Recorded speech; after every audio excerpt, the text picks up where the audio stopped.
Okay.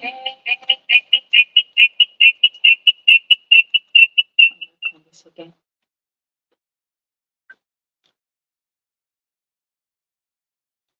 Uh, all right. Glad we started early today. Just gonna wait for a bit for more people to join.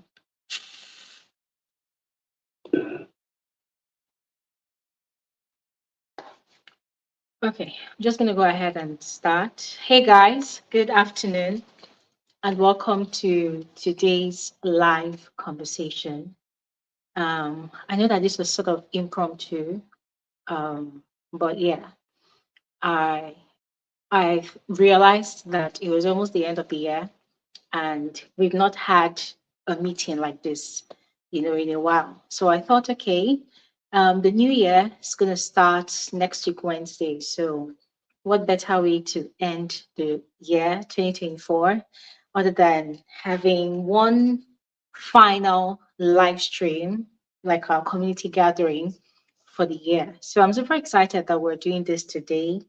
And I'm so happy to see you guys, to be honest. I'm really happy. I'm really excited. Natural Oma, thank you so much for joining. Um, Mojito, I don't know if that's how to pronounce your name. Hi, you're welcome. I missed you too. I missed you guys so much. Adams Tayo, thank you so much for joining. Oh my, yes, absolutely. We needed this gathering. I mean, there was no way that we would have crossed over to 2025 without properly ending 2024. And as I mentioned before, I'm really glad that we are doing this today. Yes.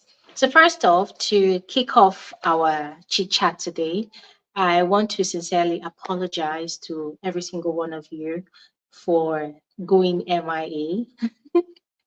Hello, Adamilola. I am so happy to have you here, even though I cannot see you yet. But I'm so happy to have you here. Noella, thank you so much for joining. Chigozi, Dr. Professor Chigozi. Yes.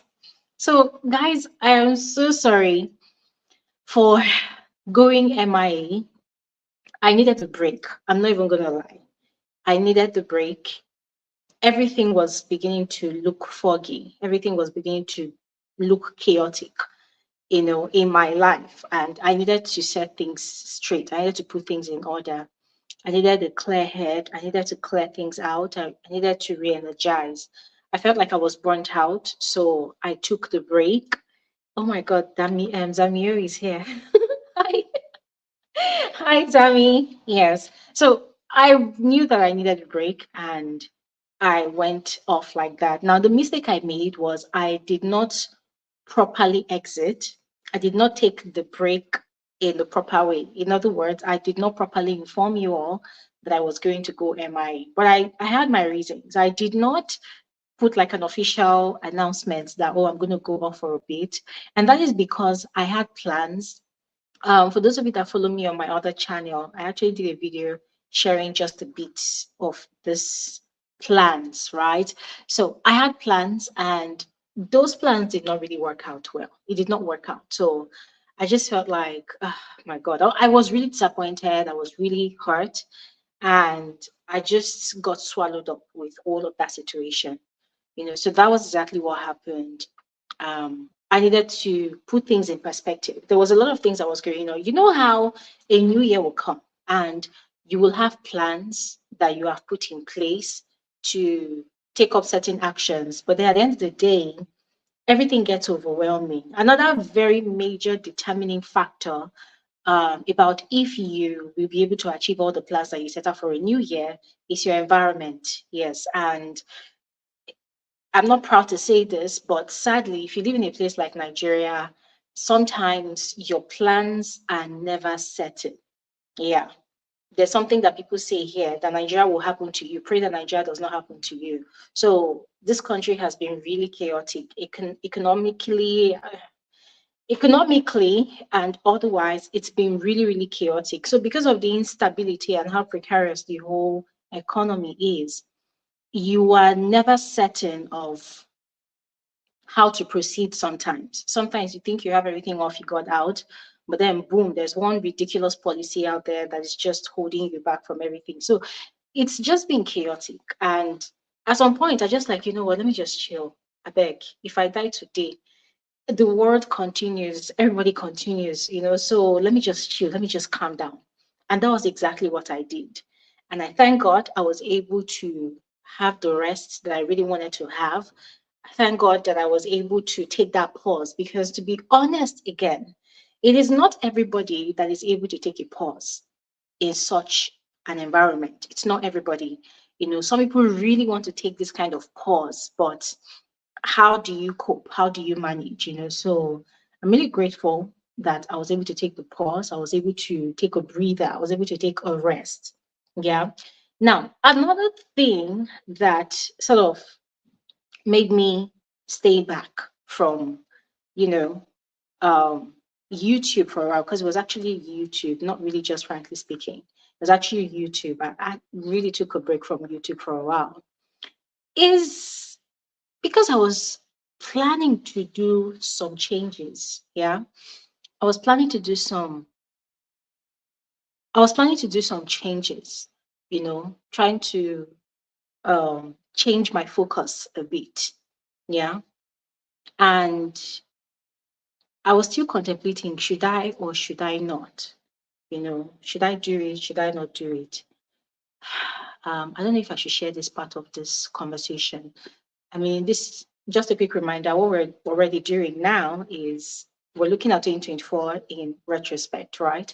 Yeah. So I was planning on doing some changes, but those plans again did not really pull through the way I wanted them to. Yes, for just some very weird reasons, and it just made me realize that okay, whatever, you still have to come back to YouTube. Yeah, you have to come back to YouTube. So I wanted to start off with business, and putting the business together was such a hassle. It was hectic, it was just stressful, like it was just chaotic, you know, and it was very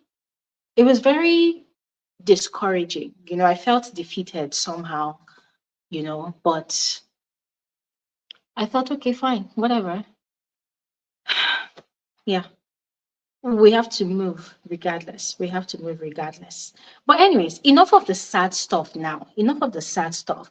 2024 was not altogether a terrible year for me. I'm not even going to lie. It was not altogether a terrible year for me. The fact that I am alive, healthy, ladies and gentlemen, I bless God. Yes.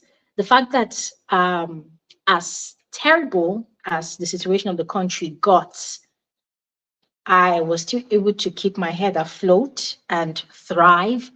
That's major for me. That is major for me. And it wasn't just myself I was able to uplift. I was also able to uplift some people around me. Guys, that was major for me. So the fact that it's almost the end of the year and I I survived because guys, that's what it is. You're surviving in this country. You're not living. You're literally fighting for your life. You're fighting to survive. So the fact that the year is almost over and I survived, I made it, ladies and gentlemen, it's a big deal. And I do not take it for granted. I am grateful and I'm super excited about it. Yes, I am happy about it. And I'm really proud of myself. I'm proud of myself of how far I have come. 2024 also was not altogether a bad year because of this community. You know, when I started, frankly speaking, with Gloria Elijah, I I had the vision of what I wanted this channel to look like, and I had this vision of having a community. If you watch my first intro video, that was what I said. And it still amazes me every time I go through that first video I posted on this channel, and we're still sticking to the vision, you know. It still amazes me. And I'm grateful for it because it's like the people that I need to be a part of this community, wherever they are, one way or the other, God just keeps drawing them to this community. I've made friends, I have made acquaintances from this channel. When I go out to places, and funny thing is, I don't even go out a lot. I don't go out all the time. I don't go out a lot.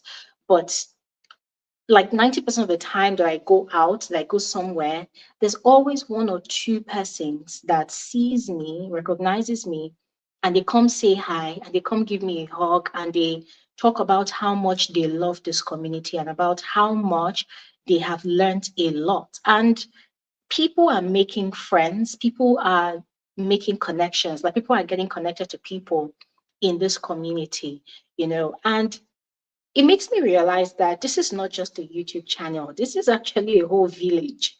Yes, this is a whole village. Yeah, we have we have a real deal going on here, you know.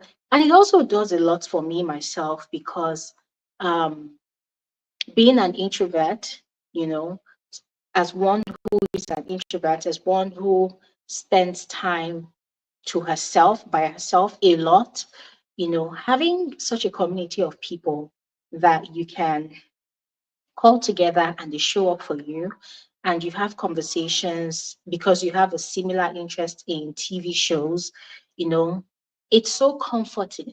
It is so comforting. It is so relaxing. It's very, very much therapeutic. A lot of people send me emails, they send me DMs almost on a daily, sometimes on a weekly basis. And it's more like a testimonial galore. They share with me how much they feel at home, being a part of this community, how much they appreciate what we all do, not just me now, but what we all do. And it's amazing how people share with me how much our conversations, our banters, our expressiveness here, how much it has helped them to heal of certain struggles that they have. And you see, people will not might not tell you what they are dealing with. They might not tell you what they are struggling with, but just by having conversations, just by being amongst people that are like-minded, just by being in a space like ours where they have that liberty to express themselves and it's more of a safe space for them. You just don't know what you're doing, and it's not even really about me, it's also about everybody here. When we come together, that energy that we exude, the energy is always very uplifting. People know that, okay, at the end of the day, no matter how skewed my own perception or my perspective is, I can still come here and share my opinion without anybody shutting me up for it. So it's just been a blessing, ladies and gentlemen. It's been a blessing. And I, for one, I am the biggest beneficiary of that blessing, because I am very much an introvert. I'm very much an introvert, kind of really quiet. I spend time alone by myself a lot. But every time we sit down like this to have a conversation, especially during our live streams, or when I put out a video and you people engage the videos, ladies and gentlemen, you have no idea the amount of comfort I get from that. It's very comforting. There's a lot of therapy there for me. So I am grateful to all of you because you might not know what you're doing or what you've been doing, but you've really been doing a lot, not just for me, but for every other person here. And I've noticed that a lot of people in this community, they are not really social media savvy. But because of this community, they tend to want to create social media accounts just so that they can reach out to me and share their experience from this community. And it's very refreshing, very, very refreshing, very heartwarming when I get messages like that. So 2024 kind of increased the capacity of that. 2024 increased our capacity. 2024 also also increased the bond, if I do say so myself. I think it kind of increased the bond that we share on here as well. Although it doesn't go, I mean, it wasn't all rosy because kind of lost some people, right? I kind of lost some people, and it was kind of sad. And when I say lost some people, there are certain people who I became acquainted with by virtue of this community, but sadly, one way or the other, maybe life or whatever it is, it took them away. And I do not really see it as a bad thing because I've come to learn that in life, um, it's it's almost impossible for people to remain the same forever. Yeah, yeah. I mean, what tickles your fancy today might not be the same thing that tickles your fancy tomorrow. You know, um, people tend to outgrow certain things, and it's the same for me, just as it's the same for everybody. What you are really excited about today, tomorrow you might not really be excited about it, you know. So it was kind of sad, but it wasn't really that bad, you know, because the good thing for me is if I come across such persons in real life, anywhere, anytime, any day, the fact that we've crossed paths via this channel, it's already created a foundation for us to connect. And for me, that is just as good as still having them be a part of our online community. So if they are no longer a part of the online community, it does not mean that they still cannot be a part of the community, even outside, wherever they are. So I'm really excited. 2024 was not all that bad. I said it before, I'll say it again, it was not all that bad. Now, still via this channel, frankly speaking with Gloria Elijah, 2024 helped me to learn my worth, my value. I was having this conversation with a friend. I was having this conversation with a friend, and we're talking about the true worth of myself as an individual, as a community host, as a brand, as what I do, you know. Then there arose the conversation of why don't you put like a price tag on what you do? Why do you don't allow people to take advantage of you? Things like that. And personally, um, I've grown into the most grateful person, because of where I'm coming from. My beginning in life was not all that rosy. It wasn't all that smooth. So because of that, I have this sense of gratitude. Anywhere I go, anything I'm doing, I have this sense of gratitude to the point that it's made me become overly nice, an overly nice person that people can easily take advantage of. I don't know if you know what I mean. So I'll give you an example, right? Um, Having such a community, the numbers are big, right? And then you get people from time to time that come and they say they want to work with you, they want to collaborate with you, they want to, um, they want to, most of the time they use the word collaboration. And collaboration is not a bad thing, collaboration is a very good thing. But in the space of creation, content creation, a lot of brands, a lot of people, a lot of agencies, they've mastered the art of deception. They use the word collaboration as a tool for manipulation, as a tool for deception, as a tool to want to cheat a content creator.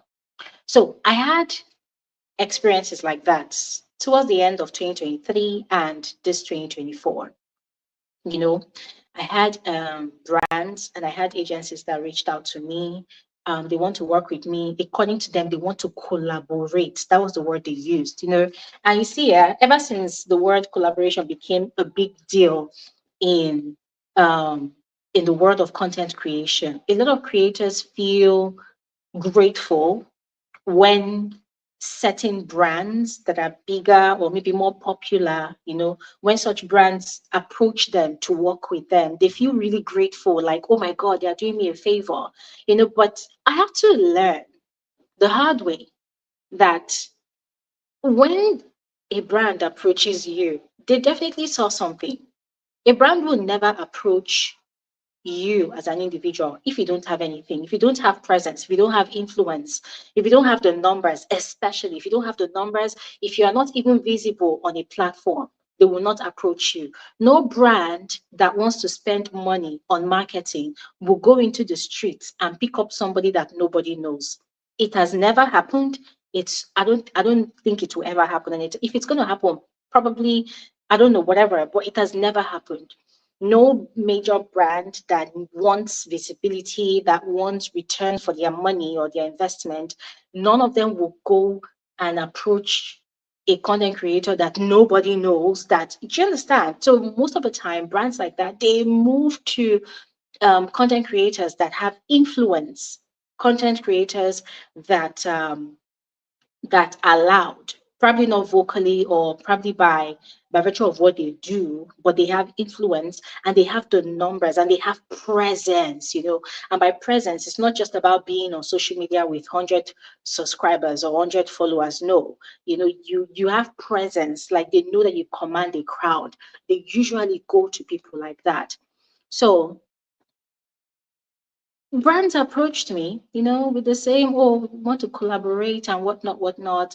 A particular one that came and spoke all the English in the books, and I never for once did they mention payment, you know, or whatever they were going to pay me. And okay, maybe I should even begin with the one that we discussed payment.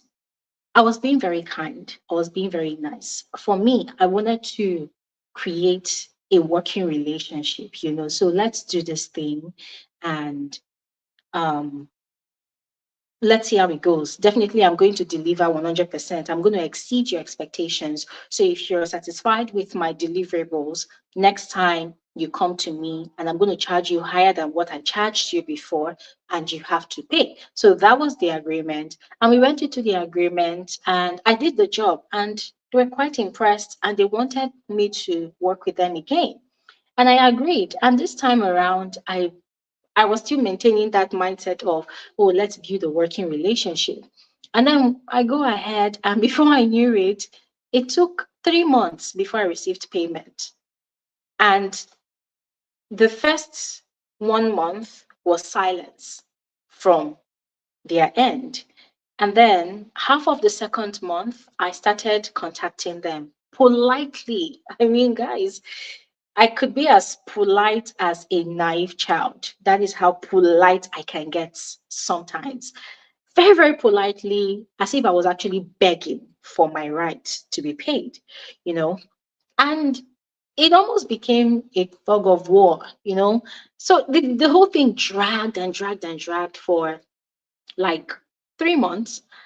And before I even got the money, the brand representative became very rude, very uncouth, and even started laying allegations like, oh, because how much am I owing? Oh no, the person was like, I'm not the one that's even owing you. It is the brand that is owing you. Go and meet the brand. I'm like, I don't understand. Who came to me with a proposal? Is it not you?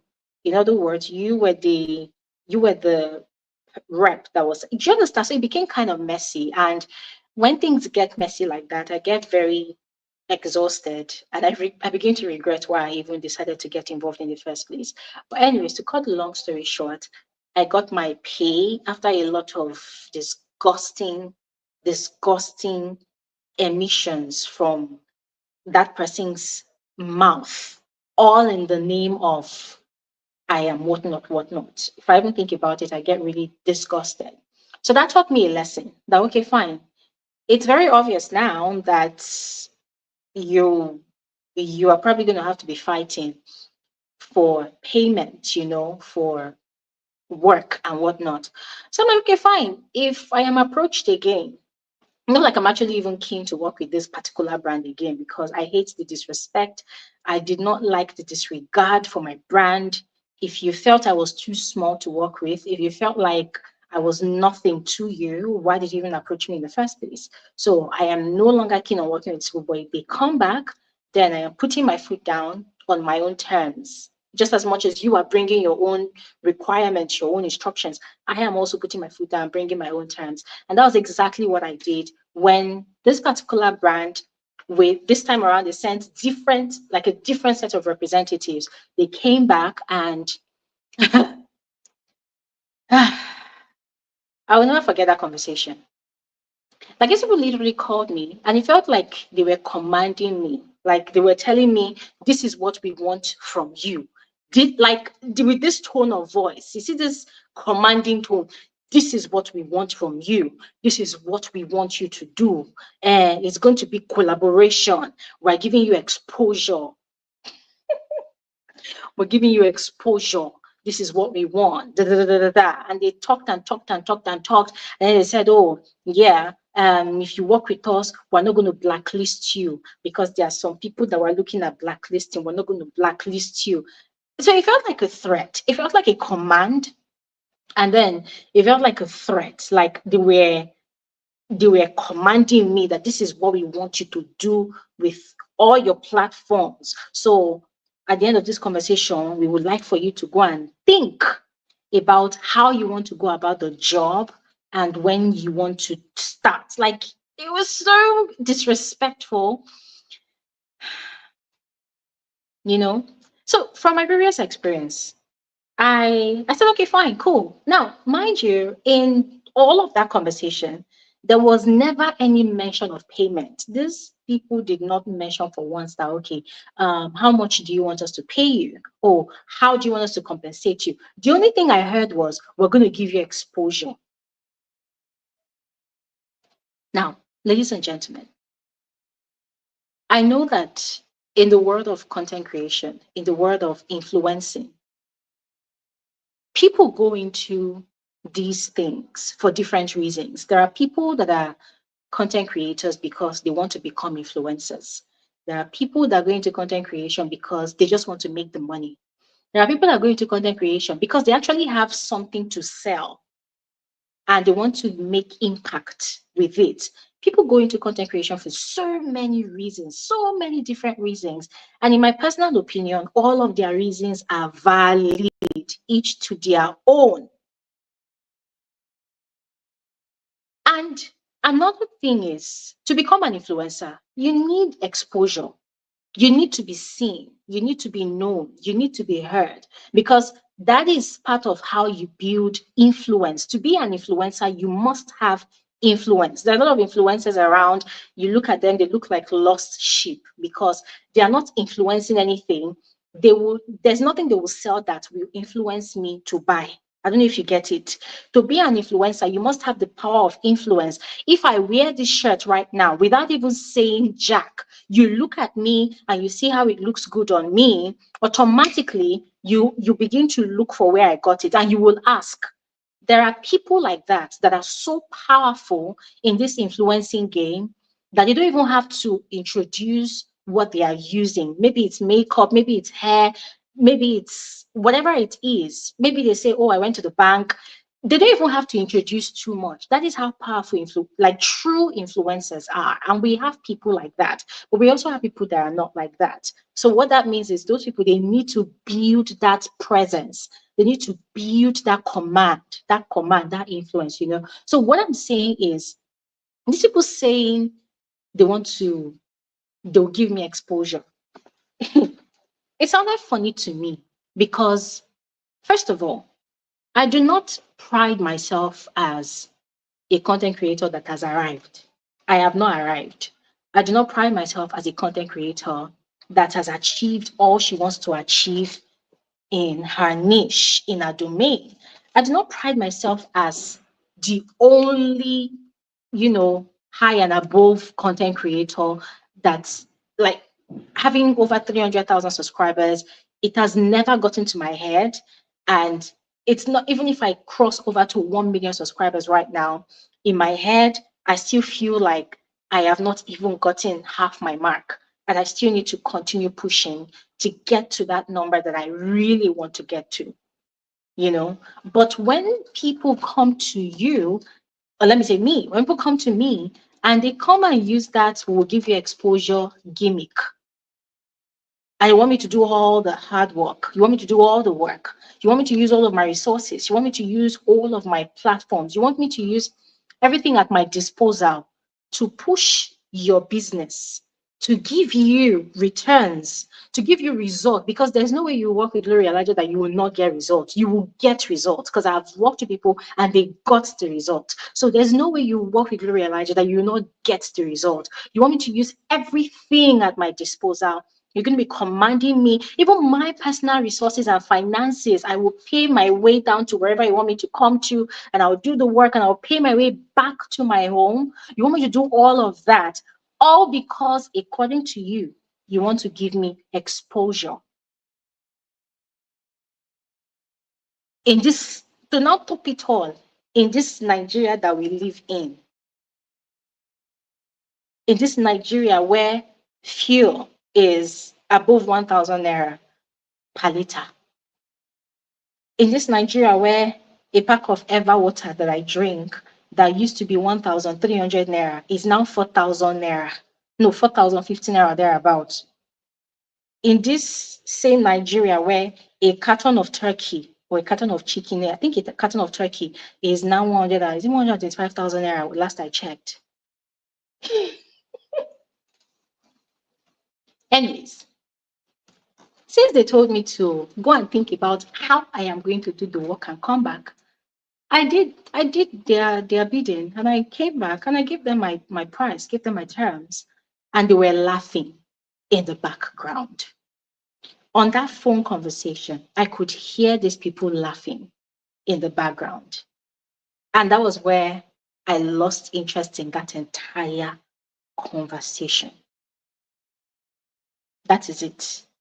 As far as I'm concerned, if people, if a business, if an agency, if a brand, whatever, does not respect your brand as a content creator or as an influencer, I'm sorry, in my personal opinion, yeah, it does not matter how well you perform. It does not matter what you do for them. It does not matter if you give them their deliverables 100% over, they will continue to treat you like shit. And that is one thing that I will not associate myself with. I know where I'm coming from. I know all the hours of the day that I put into what I do. I know how hard I work. I know how many times I fall sick doing what I do. I know the amount of sleepless nights. In a day, I am deprived of sleep. When all these shows happen, I know how many hours in a day I sleep. Sometimes I do not even get enough sleep. I know how much my system changes, my hormones change, everything.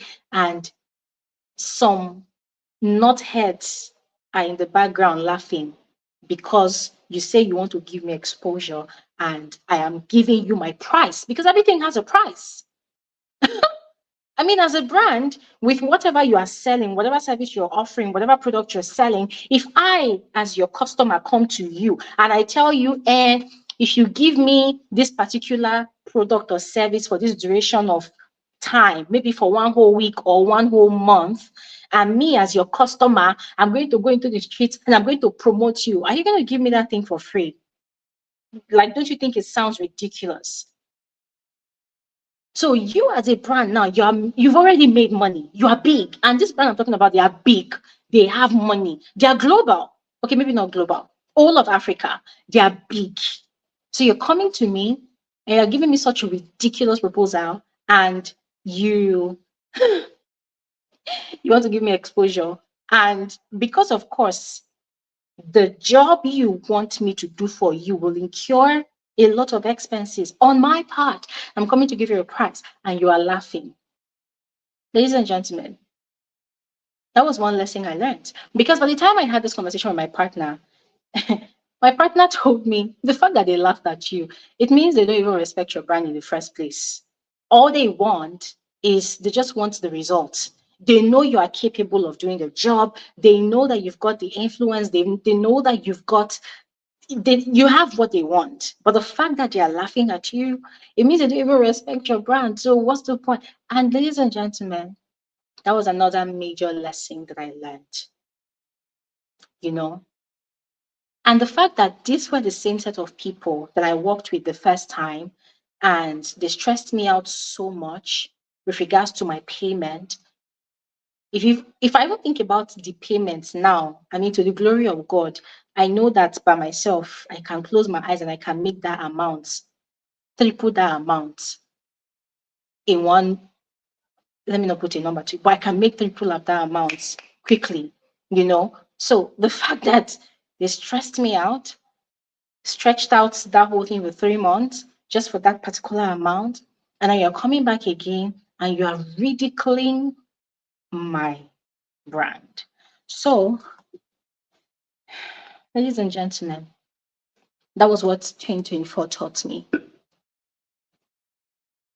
to put my foot down, damn all the consequences, and not give a single fuck. It doesn't matter if the brand owns the whole of Nigeria. Fuck it. Fuck it. So the fact that I was able to turn down that job, listen, I realized how much I had grown. You know why?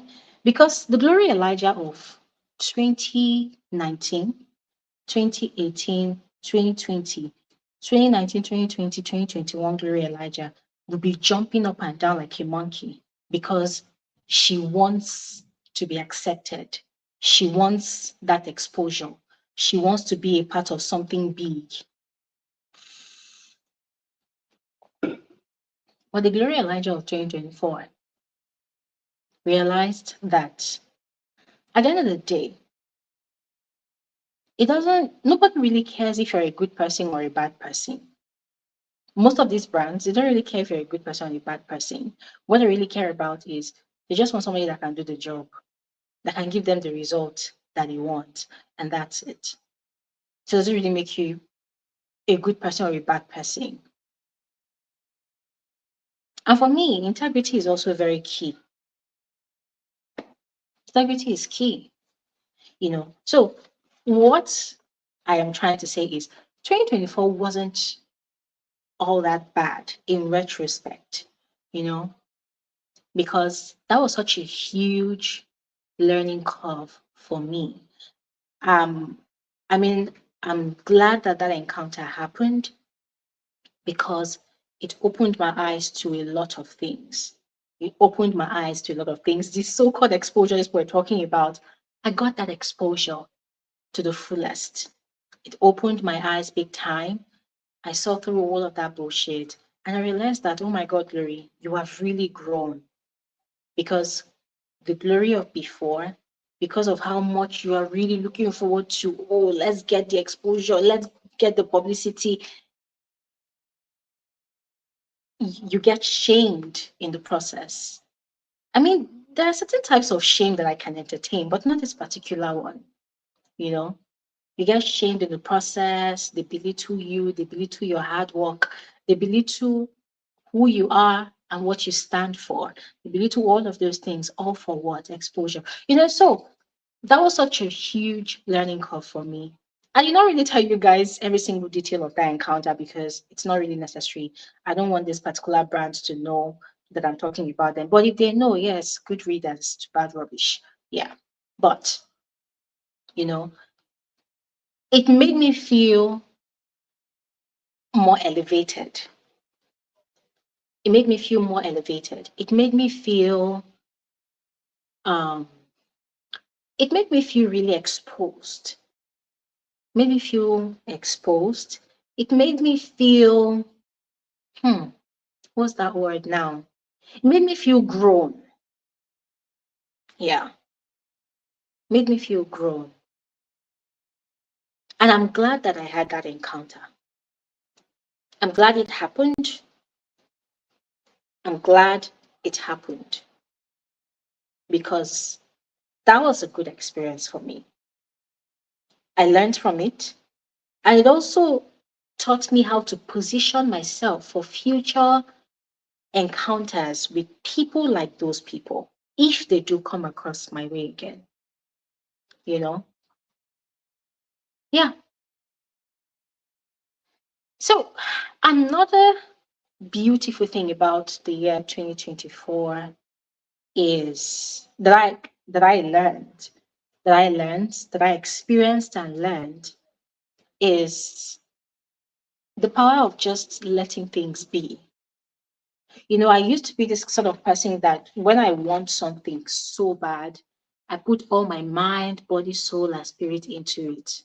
I want it to happen. If it doesn't happen, it's like I want to just die.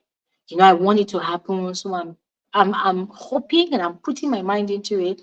But 2024 made me realize that at the end of the day, if you want something, if it's not going to come, it's not going to come. If it's not going to change, it's not going to change. You know? So why waste all your energy into struggling? There are some people that don't struggle for certain things, and those things come to them because yes, they yearn for it, but they understand the power of timing. They understand the power of the right timing, the perfect timing, that when it is time for them to have this thing, it's going to happen. Yes, you prepare yourself for it. You work for it. You know what they say about preparation, meeting opportunity, and whatnot. So, yes, you prepare for it. You position yourself for the opportunities that will come. Just prepare for it. And when it's bound to happen, it's going to happen. Definitely. So, 2024, I learned to start just let it just go. Let it just go. Let it just happen. When it's time for this thing to come, it will come. Let it just go. Let it just happen. You know? And it's such a relaxing experience to be able to just let things be and let things happen the way they want to happen and just let things go. It's not easy. It takes a whole lot, but if you're able to achieve that point in your life, trust me, it is very relaxing. Very relaxing. So I'm going to stop talking here right now because I really want to hear from you all.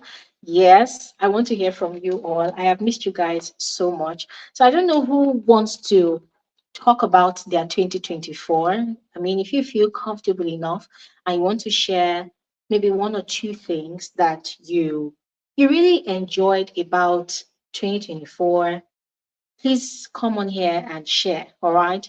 And if there are anything that you did not really enjoy about 2024, also come on here to share. All right.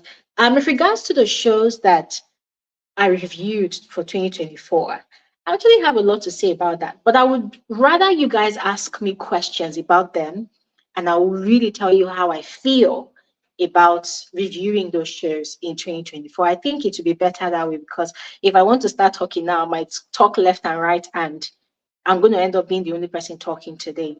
So I would rather you all ask me questions about that and I would respond and we would have a very proper interaction. All right. I can see Zenpal, Zanpal, AB Okuli. Oh my God, AB, so good to see you here. Anyways, let me just go ahead and share the link because I'm dying to speak with all of you. So let's get right into it. I don't know who wants to go first. Yes, yes, absolutely, AB. AB said, when is your time? God will make everything beautiful for you, Glory. Absolutely. When is your time? Everything will be beautiful. Yes. Thank you so much for that, AB. So I don't know who wants to go first, but please click the link in the comment section and let's talk. And guys, I'm dying to see your faces. I want to see you guys. I want to see you. Okay? We don't have to wait till we start our shows reviews again. So if you want to talk to me or talk to us or gist with us, please click the link in the comment section and let's get into it, please.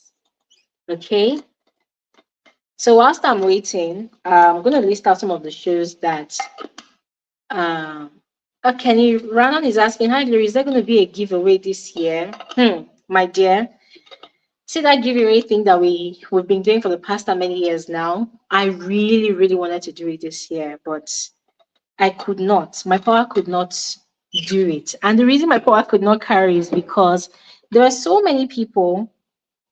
Yeah. There were so many people around me that needed money.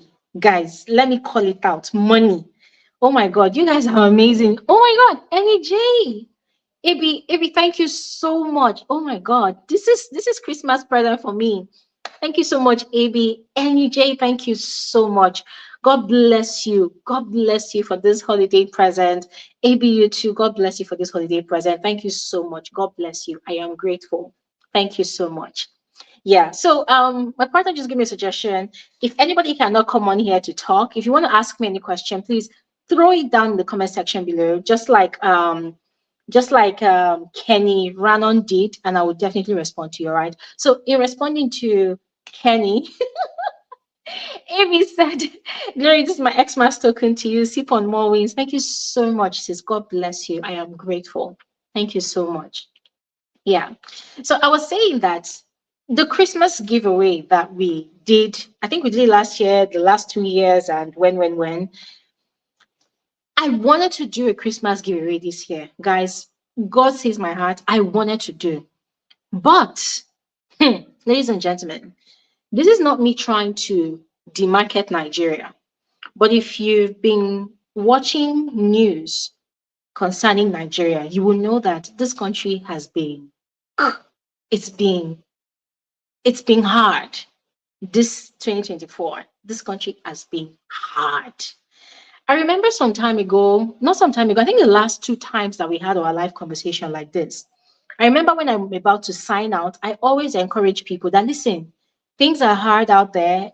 Anybody you can help the person. I always encourage people to assist people around them. So that was exactly what I did this year. There were people around me, a lot of people around me. I I was doing Christmas. I was doing Christmas. God sees my heart. I was doing Christmas. And hey guys, I spent oh, I spent. I was doing Christmas. And I don't feel bad about it. I do not regret helping the people I could help. But there are people that just needed that assistance. I don't know if people heard about the stampede that happened in, I think, 3 different states in Nigeria, or is it 4 different states in Nigeria? There was one that over 30 children died. There was another one that over 27 people died. There was another one that, was it 13 or 16 people died? It's been crazy. That's to show you how hungry people are. And also, I think the last time we had a live conversation, we talked about how the line between the rich and the poor is now very wide in Nigeria. Back in, I mean, as at 2022 and above other years, the economy was not all that great, but it was kind of bearable because we had the upper class, the middle class, and the lower class. Now, there's no such thing as a middle class. In Nigeria, currently, you're poor, you're rich. It's that bad. So the whole stampede situation that's happened last week, ladies and gentlemen, it's enough to just let people know that, listen, there's hunger in the land. A bag of rice is crazy. Think about 120 something thousand. If you even have that kind of money to buy it, good for you. So it's crazy. So I was going to do a giveaway on this channel, but it's not like I'm saying that there are people here that might not have needed that, but the people around me, they really needed. And what I had to really, you know, try my best to go all out to assist. So, ladies and gentlemen, next year, the year 2025, I'm going to be turning 35. And I've not really been celebrating my birthday, but I'm going to do something. I'm going to do something. So when that time comes, I will talk about it. But for now, I'm not going to talk about it because I did not really do my usual end of the year giveaway. It's going to make up for that. All right. So, guys, don't worry. Don't worry. Thank you so much, Faith. Faith is saying we need Christmas presents too. God bless you too, Faith. God bless you too. Don't worry, things are going to get better, hopefully. And all these are giveaways will make it bigger and better. Bigger and better. That's the plan. That's the plan. So I'm calling for you guys to come on here and let's have a conversation. If you don't want to come on here to talk, if you have questions or anything you want to know about, please go ahead, and ask in the comment section. ABS, I am February 27th. February 27th. Gloria Elijah is going to be turning 35. 35. Three big five. Yes, I'm going to be turning 35.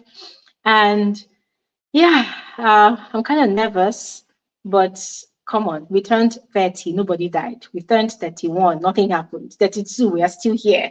34, currently, we're still standing. So 35 is going to be spectacular. So I'm looking forward to it myself. Can't wait to see what happens, how it goes. Yes. Okay, guys, we're talking about 2024 in retrospect, and I really want to talk to all of you. So throw in your questions or click the link in the comment section to come talk. Okay, Faith is asking, was going to ask where you've been, but you told us already. Welcome back. Thank you so much, sis. Thank you so much. Amy said, thank you, Glory. February 25. Let me see it on my calendar. Thank you. Thank you. Okay, you guys go ahead and throw in the questions. Okay, if you're not going to ask questions, I'm going to go ahead and speak anyways. So, okay, someone is asking, let's just is asking, have you seen the new Real Housewives of Lagos new cast? Problem deal, my dear. See, that thing, I'm gonna do a video about it. That thing, I'm gonna do a whole video about it. I'm gonna do a video about it because there's a lot to talk about the new cast members. There's a lot to talk about. So definitely, I'm gonna do a video about it. The video is coming. I'm gonna do a video about it. Yeah. And I noticed that things have changed with regards to the show, but no problem. We're gonna talk about it. We're going to talk about it. Yeah. So I was going to talk about some of the shows that I reviewed this year. And oh, okay. Chigozie is here. Nice. Let's talk to Chigozie. I'm going to put my talk aside. Hi. Chigozie. Ah, Chigozie, I can't hear you. Can you hear me?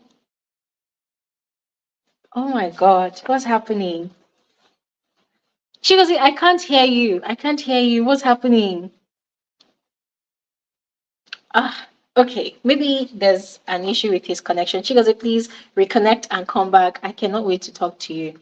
So Nancy Clement is asking, are you going to review Big Brother South Africa? Yes, I will review it. And I am still trying to put things together to review the show. Yeah. I'm going to review it. And I'm going to be very honest with all of you. I'm going to be very honest with you. Listen, I was this close to not wanting to review the show. I'm not even kidding you. I did not want to review Big Brother Zanzi 2025. A lot of you that followed my review in this 2024, this season 4 that happened, a lot of you that followed my review, I did not want to review 2025 because, guys, I was done with the bias. I was done with the rubbish they did. I was done with the rubbish. But then, curiosity will not allow me rest. Because, yes, Milali, thank you so much for mentioning that Lawrence is no longer the host. Yes, Lawrence is no longer the host. So I am very curious as to why Lawrence is no longer the host. I'm very curious about this new guy that is now going to be the host. I'm very curious about the set of housemates they're going to be. I'm very curious about everything. And mostly, I'm very curious about if the production team are going to continue with their, I don't know, with their gaslighting and all of that bullshit that they pulled off this 2024. I want to see. That's how much I'm very curious about. I want to see. And it's not even because I'm really interested in the season. Like, for real, if I had my way, F it. I don't care. But curiosity is making me want to see these changes that they have. I want to just see why and what's gonna happen. Is this guy gonna be better than Lawrence? I have questions like that. So yeah, I wish I had more information about this new host that they have, but sadly I don't. So yeah, I want to see what he's capable of. I want to see if he's going to be like Lawrence or not. But yeah, yeah. Okay, Chigoze is here. Let me talk to Chigoze and then I'll come back and answer more of your questions. Hi, Hello, can you Chigoze. hear me now? Hello. Can you hear me now? Oh my goodness, perfectly. Oh, thank God about it. I think it was just this new system I'm using. Oh, First of all, compliments of the season. thank you. Yeah, I'm so happy to hear your voice. I'm so happy. At the point I knew that you're going to take a break, and when you finished the series for 2024, but I didn't expect it to be this long. I knew you're going My to take a break, dear. but I didn't expect it to be this long. But so far, I it felt you really your pain when you complained about what the brands did. Actually, like you're not really like the first person who have talked about it.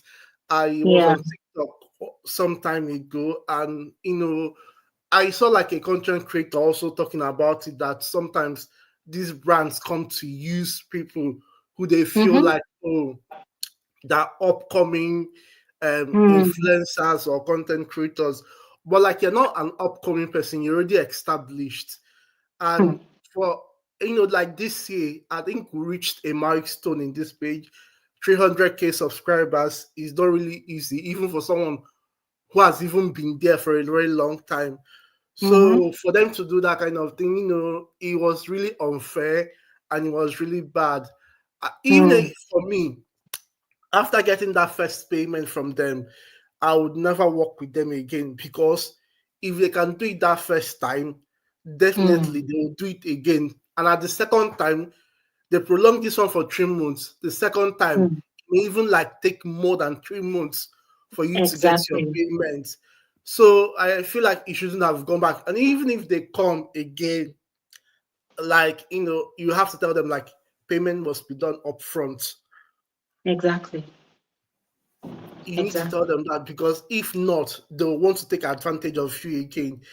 Mm-hmm. Coming from me personally, I just like you, 2024 wasn't really a bad year for me Mm, in my workplace. I think something happened in the beginning of the year, and it happened because God wanted to just show me some things I was missing. mm. Actually, when it was like just like every workplace, you come in, they will tell you that, oh, we are going to put you on probation for 6 months, for Yeah. 3 months, and after it, we'll now evaluate, and then give you your permanent contract. So, beginning of the year, I was told that my probation was going to be extended. Mm, It hurt me, and mm. I started researching, and from what I saw online, it said that if your probation is extended, it means two things: that you are closer, 70% of the time, you are closer to being terminated, and then Wow. 30% of the time, it may be like that, just giving you a second chance. I Wow. felt really bad. That time I was very moody. I was very sad. It became like a very dark period of time for me, to the extent Wow. that in this thing they call like depression, mental health. Mm-hmm. Me, I've been preaching about it before, but I've never really experienced it. And for the first time, I experienced it for myself. And with the probation being extended, I just had to like look further and look very carefully to the people within my environment. And I Mm, discovered things that God was showing me this so certain things that okay, you need to work more closely with these persons. You need to draw away from these persons, move mm, backward from them. These may be the people that were affecting you. So mm. I took all those things and I built myself. And by the time even like they gave me like the extra month something, they did like the review. And I said that I'm doing very greatly. I'm doing well Wow. because I'm in a school. I'm teaching. I'm teaching. Mm, And I said like that you're doing very well with the students. That are really giving you good compliments. And for wow. me, I didn't let it get to my head. I kept Mm, working. because I knew that, God said to me, that may be a trap. Don't let it Mm. get to your head. If you let it Yeah. get to your head, you feel like, okay, I've arrived. Let me relax. Mm. So for me, it didn't get to my head. I kept on walking and I kept on pushing hard. When even like I met with who's like my direct line manager before I left for this holiday. So we left for this Christmas holiday. Oh, she was Mm. like, oh, she's really happy with me. That Mm. because she's retiring next year. She was like saying Mm. that she's going to miss working with me Mm. next year when she retires. Something like that, and she's going to ensure that that anybody who's going to like be my line manager, she must make sure that the person is worth it, is someone I can work with. And I thank God for those things that happened for me, that things that happened family wise, people like my family is like, oh, time to, find a life partner. And I told mom something that, that finding a life partner is something I want to be really, really careful about. It's not something that I Mm. want to just go into, because when you come in online, you saw these stories about divorce, all those things, Yeah. people, celebrities breaking up, those kind of things scares me a lot.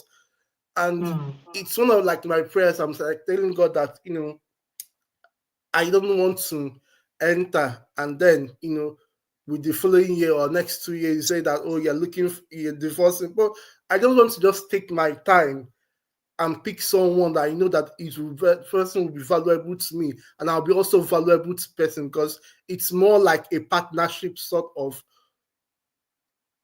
So Mm. I'm really, really happy that things went through this year. And I wanted to say next year, January is going to be a bang glory. You know what's happening in January? Dubai Blake is coming back. Real Housewives of Lagos is coming back. Young Famous and African is coming back. And I'm like, these three shows, I'm like, Glory, how are you going to manage January? I don't know.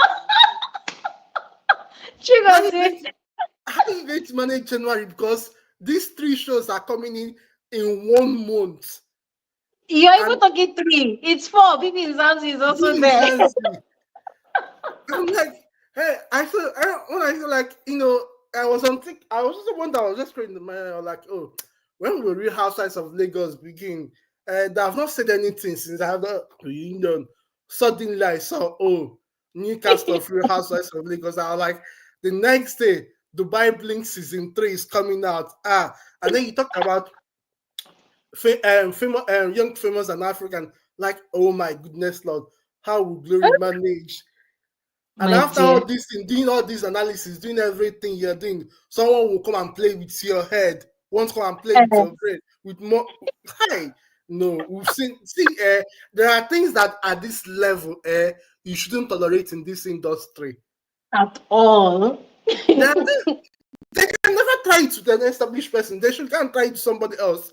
People who charge My them dear. in dollars. No, even things that are presented to them, put it to them in dollars, because people like in most influencers charge brands in dollars. They don't charge in naira.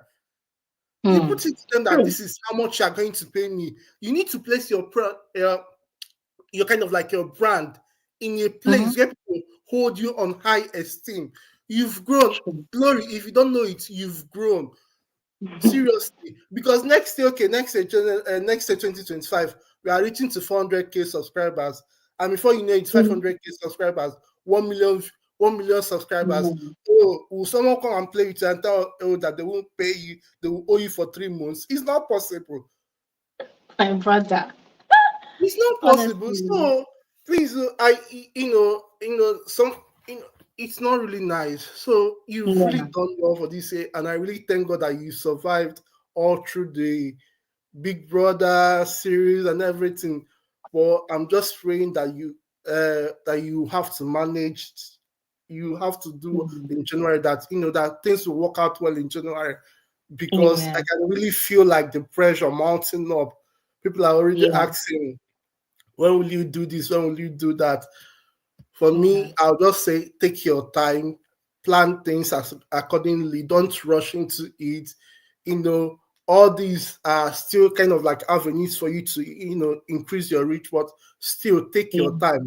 The most important Yeah. thing is that you're in good health.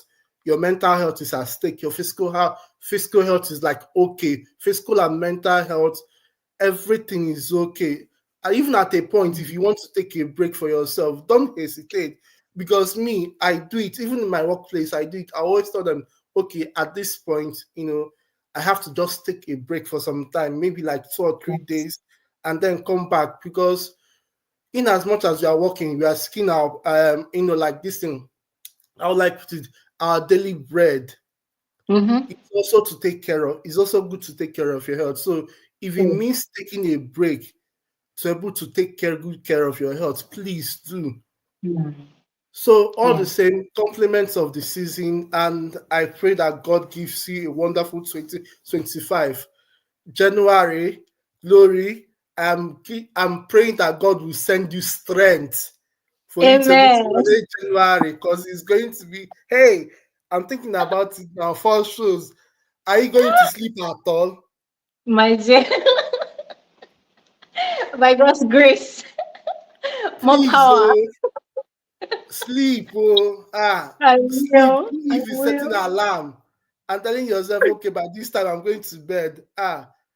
Please, oh, in my language, Biko, I beg. Oh my God. Thank you so much, Chigozie. Thank All you right, now have a so wonderful much. 2025. Thank you. Thank you so much. I really appreciate your encouragement. I feel boosted. Thank you so much. And I'm really excited for you. You know, every time I call you Professor Dr. Yes. Chigozie, I'm telling you, I believe in that title so much for you. So I'm I'm really telling you, I'm excited for coming here you. to learn how to because I think next year I'll start pursuing my PhD next year because I've given the rest of this year. So I'm learning how to like do all those things, even from your show, from your analysis. I've really learned something that helped me like Wow. in my PhD research. Wow. Wow. That is huge. That's huge. Thank you so much. And honestly, I wish you all the best at your Thank place you. of work. I wish for you more great reviews, more great compliments, Amen. no issues at work whatsoever. Because I think some people don't even realize how much of a war zone a working place can be sometimes. I'm So telling you. I'm really praying for the best for you, that you will shine and your kids, your students, they will continue to testify great things about you, you know, and Amen. your record will be shining, no stain whatsoever. As in, all right, now That's it. take care. Thank you so much. Thank you so much. Okay, nice. Let's speak with Milali. Hi. Hi, Glory. Hi. Oh my God, look at the voice. I have missed. I have missed talking to you, even listening to you. How have you been? No, I've been good. It's been a very long year, as you said. Wow. Yeah, 2024. Yeah, like a lot of things did happen. But looking forward to 2025, Hmm. and yeah, just hoping for the best in everything that is going to happen. Hmm. Absolutely. Um, yeah, so I I only joined like the live stream after you did the first part, so I was just trying to like listen to what you had said in the beginning, but I was like listening to it like quite quickly, so I might have missed some parts. Hmm.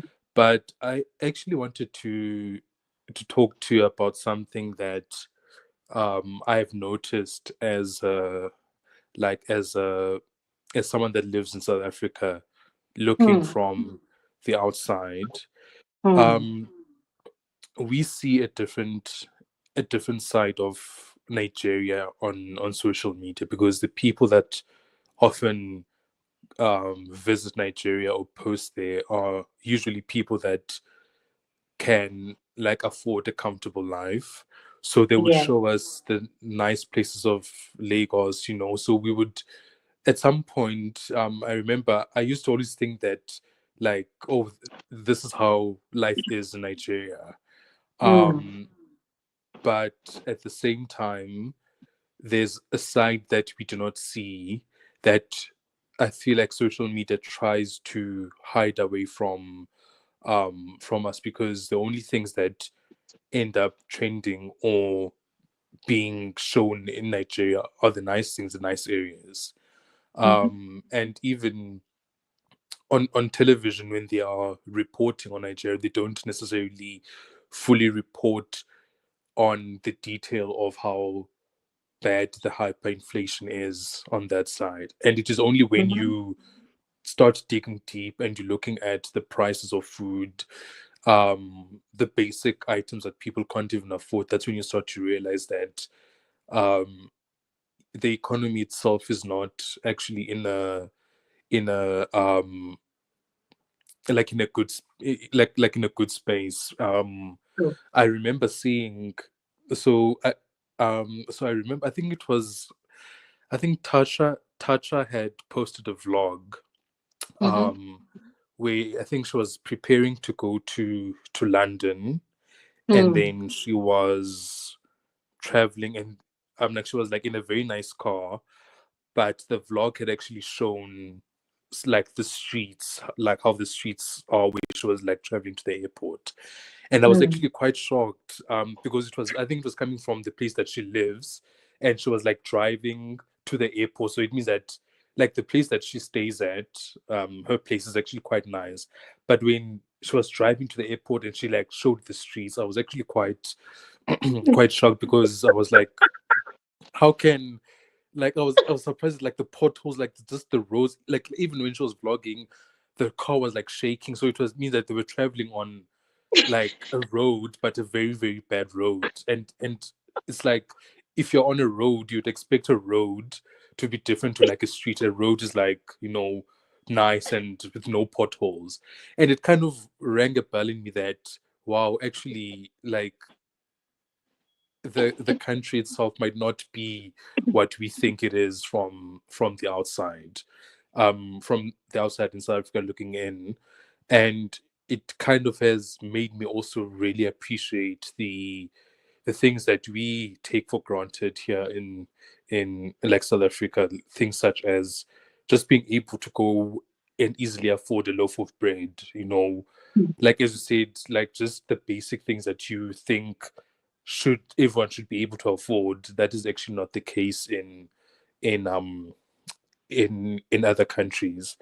And I actually wanted to ask you, like, in terms of the costs of actually like running or putting together this channel on a day-to-day basis, like how have you managed to like find a way to manage like a tough economic conditions, but at the same time being able to handle the cost of, as much as your channel generates revenue, I know that there Mm. is a certain amount that you need to give up to Mm. produce this or to keep this channel or this community updated and going on a day-to-day basis. So for you, like, how has that been, given, like, especially this year, given that things have actually taken a turn in Nigeria? So I'll begin from what you said about the optics that social media gives about Nigeria, which in a way is a good thing, because it's just like when you travel to Tanzania or you go to Zanzibar for vacation. Yes.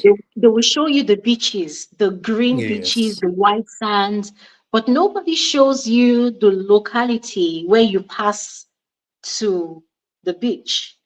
You Mm. know, I remember when I went on vacation to Zanzibar, it was the same thing. I was shocked. I'm like, where is the aesthetically pleasing places? you know, True. and even the club, the nightclub that we went to at Zanzibar, it was like one beach hut. But it was very cute because it was very dreamy, like you were in a fantastical island. Very nice. So it's the same thing with Nigeria.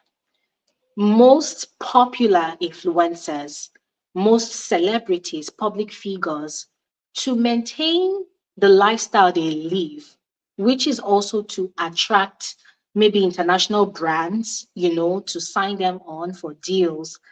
They want to make the optics look good, right?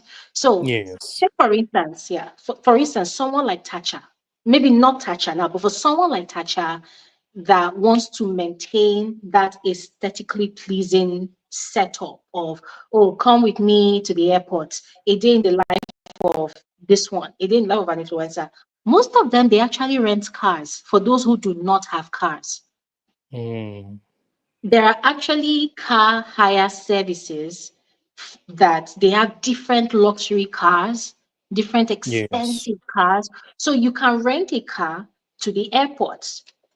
A lot of influencers, public figures, they do that. They will rent cars, all these latest model of cars. They will rent it, Yes. the cars that have very good looking interiors. But just like you fished it out, it's when you look at the environment that they are driving from, that's where you will know. So you can change what the vehicle looks like, but you cannot change the environment, The you know? environment, yes. Yeah. So Nigeria is not that rich, but we have the bulk of the people that can afford the good life. We have the bulk of them showcasing that good life on social media. And as you rightly said, when fellow South Africans come to Nigeria, I doubt if most of them go to the really harsh part of the country. I met a very lovely young woman at a nail bar where I went to do my nails, pedicure, and whatnot. She's South African, Nandi, very beautiful.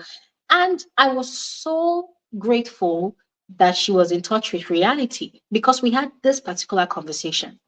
And she was like, oh, when she comes to Lagos, Nigeria to see her boyfriend, he gives her a car with security.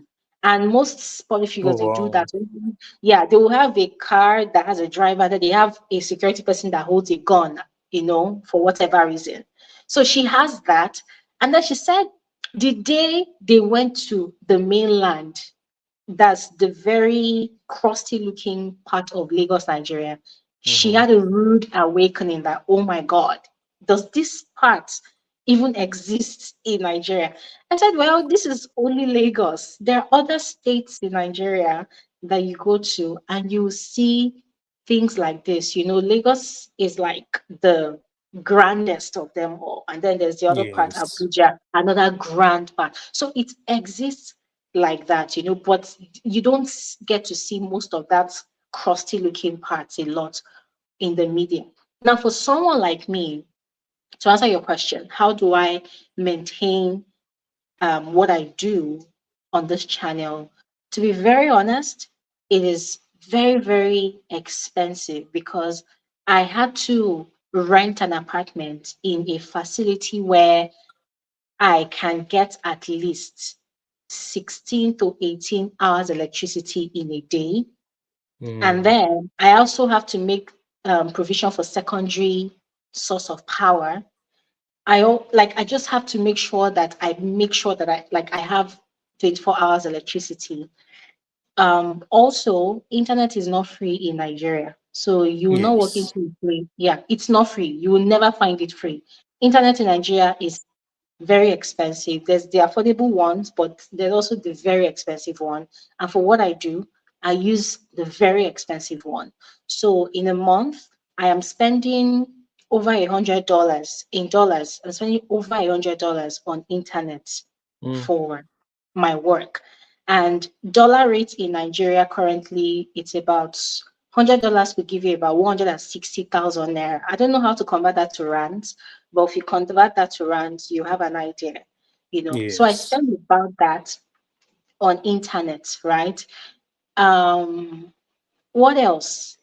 To also maintain my health, right?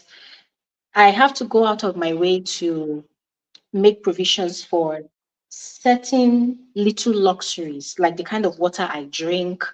Nigeria is not like certain countries where you can drink water from the tap. In Oh Lagos, yes, Nigeria, you yes. cannot. It doesn't matter what part of Nigeria you are, whether it's Lagos. In fact, Lagos is even the worst place to go and drink water from tap. There is a bad water situation in the most part of Lagos. And Yes, I've yes, seen. yeah, I'm sorry to interrupt you. mhm, I've seen like videos where there are ladies that are selling like water, but they're like in a plastic yes, seal, and then you kind of pop and make a hole, and then you drink from that. yeah. They call it Yeah. pure water. Even let me even shock Yes. you. Even that one, that's they call it water for the masses because it used to be like the cheapest water to buy. You can Back in the day, you could buy that one sachet. They call it sachet water or pure water.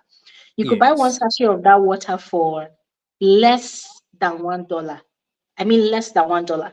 In Nigerian currency, you could buy it for 15 naira. That is way less than $1, way probably 1 cent or whatever.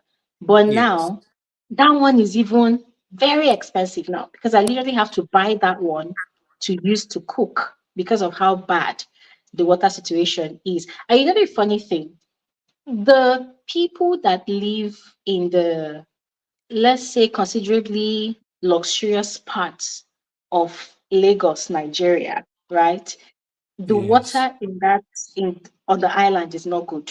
Water on the island Mm. is really bad, really bad, really bad. You treat and treat and treat and treat whatever. So personally, I have to make provisions for even water that I used to Mm. cook, that I used to brush, that I used to bathe. That is how heavy it goes, you know. If you want to go to places, want to go live at places where you have like proper 24 hours electricity, like very clean water, in Lagos, it is very expensive. Oh Very yeah. expensive. And this is just Lagos. So talk now, when you now want to talk about other parts of Nigeria, I'm telling you, it's just crazy, you know. But some people have it good and easy. A lot of other people do not have it easy, you know. So another thing a lot of people don't understand is I did a video about this on my second channel where I talked about Dirty December, that I don't like the Dirty December. You know, if you go on TikTok, you go on Instagram, even Oh yes, Twitter, it's everywhere. yeah, it's everywhere. People are talking about, oh, come with me to Lagos for 30 December. People are bringing pounds, you know, euros, dollars. They're spending money. And what a lot of people don't realize is the people that are spending that money, they are the elites. Mm. It is not everybody in Nigeria that can afford to engage or indulge in Dirty December. Dirty December is, let's call it, the most expensive time of the year in Nigeria. The foreign nationals, or maybe Nigerians who are those in diaspora and then they come back, they are the ones that come to spend their hard-earned money and enjoy the Yes. season. And that makes businesses around to want to cash out as well. So they also hike up prices in every single thing.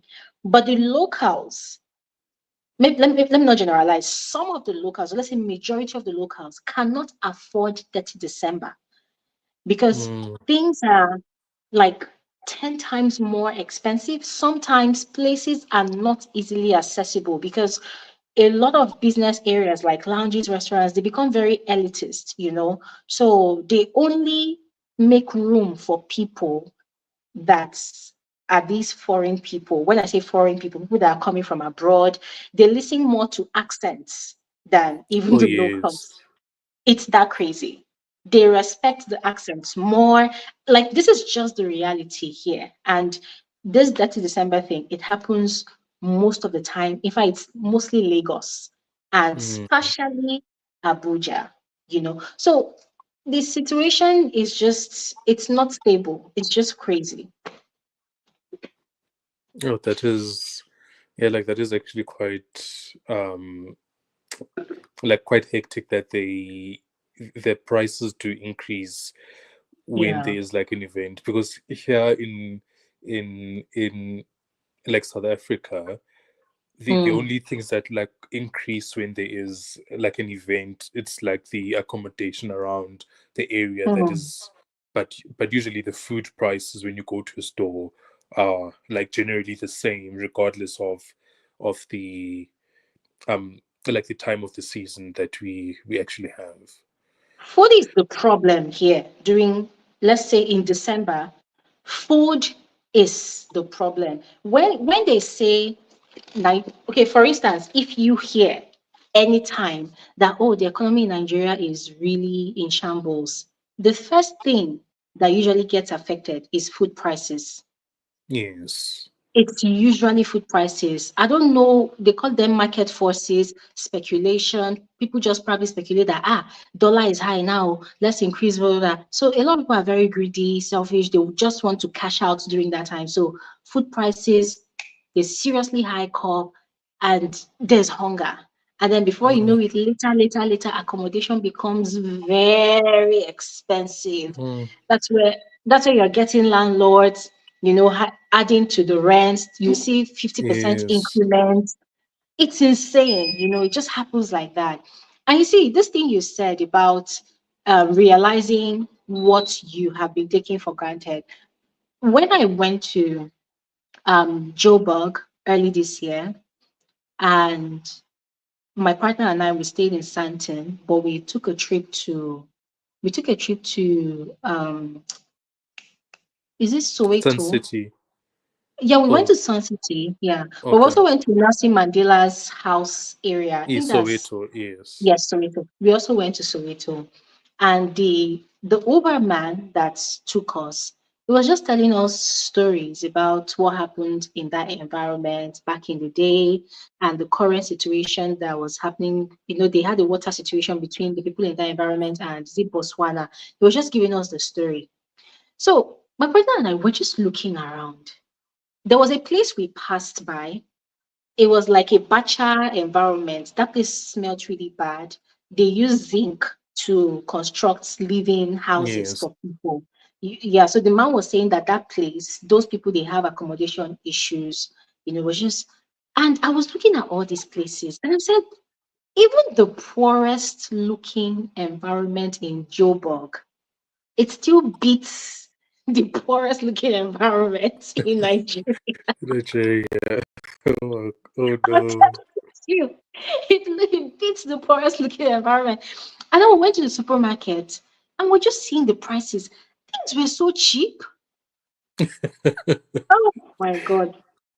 Things were cheap. Do you know that even the hotel we stayed at, we changed rooms twice and we were paying less than $100 for the room. And we were at the 19th floor. Oh Like, wow. yeah, I think it's the at Santin Hotel, and it has I think 21 floors. I think we were at the 19th floor.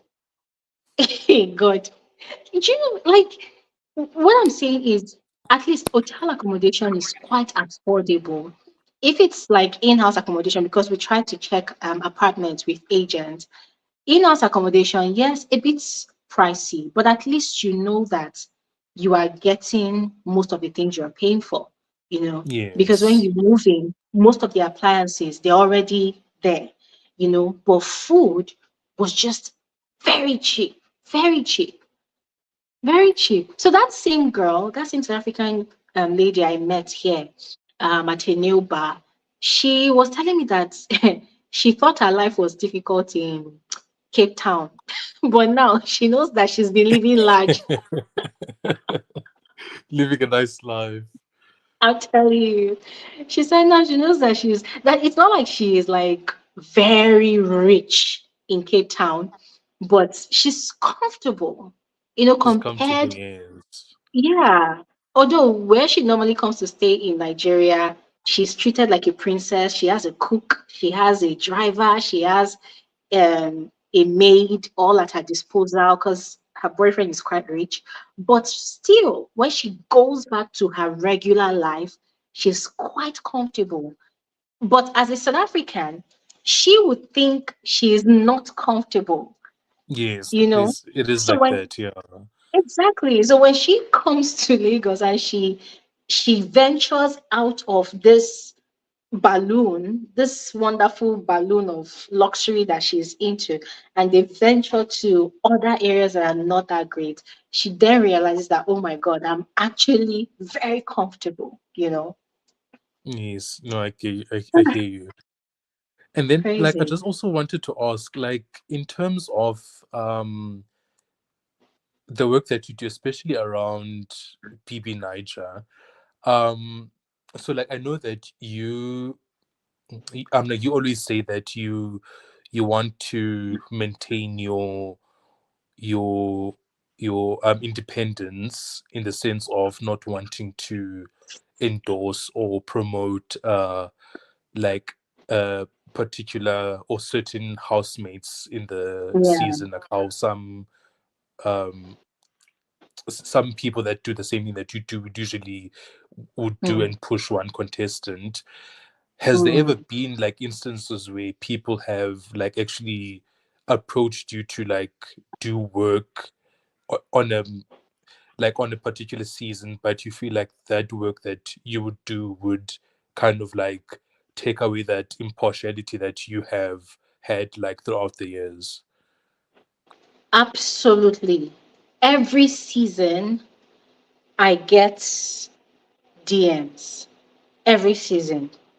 It's either somebody that wants to go into the house, and because of the way I analyze the show, they think I work with production. They think I am one of the staff. So they are coming to me and they are sending DMs that, oh, they know somebody that said if they have this amount, they can get into the house, and they think I have that connection. Can I direct them to who to pay the money? Do you get? Oh Um, yeah. yeah, I've received a DM where somebody is saying, "Oh, we have a big deal. We have this person that wants to go into the house 2025.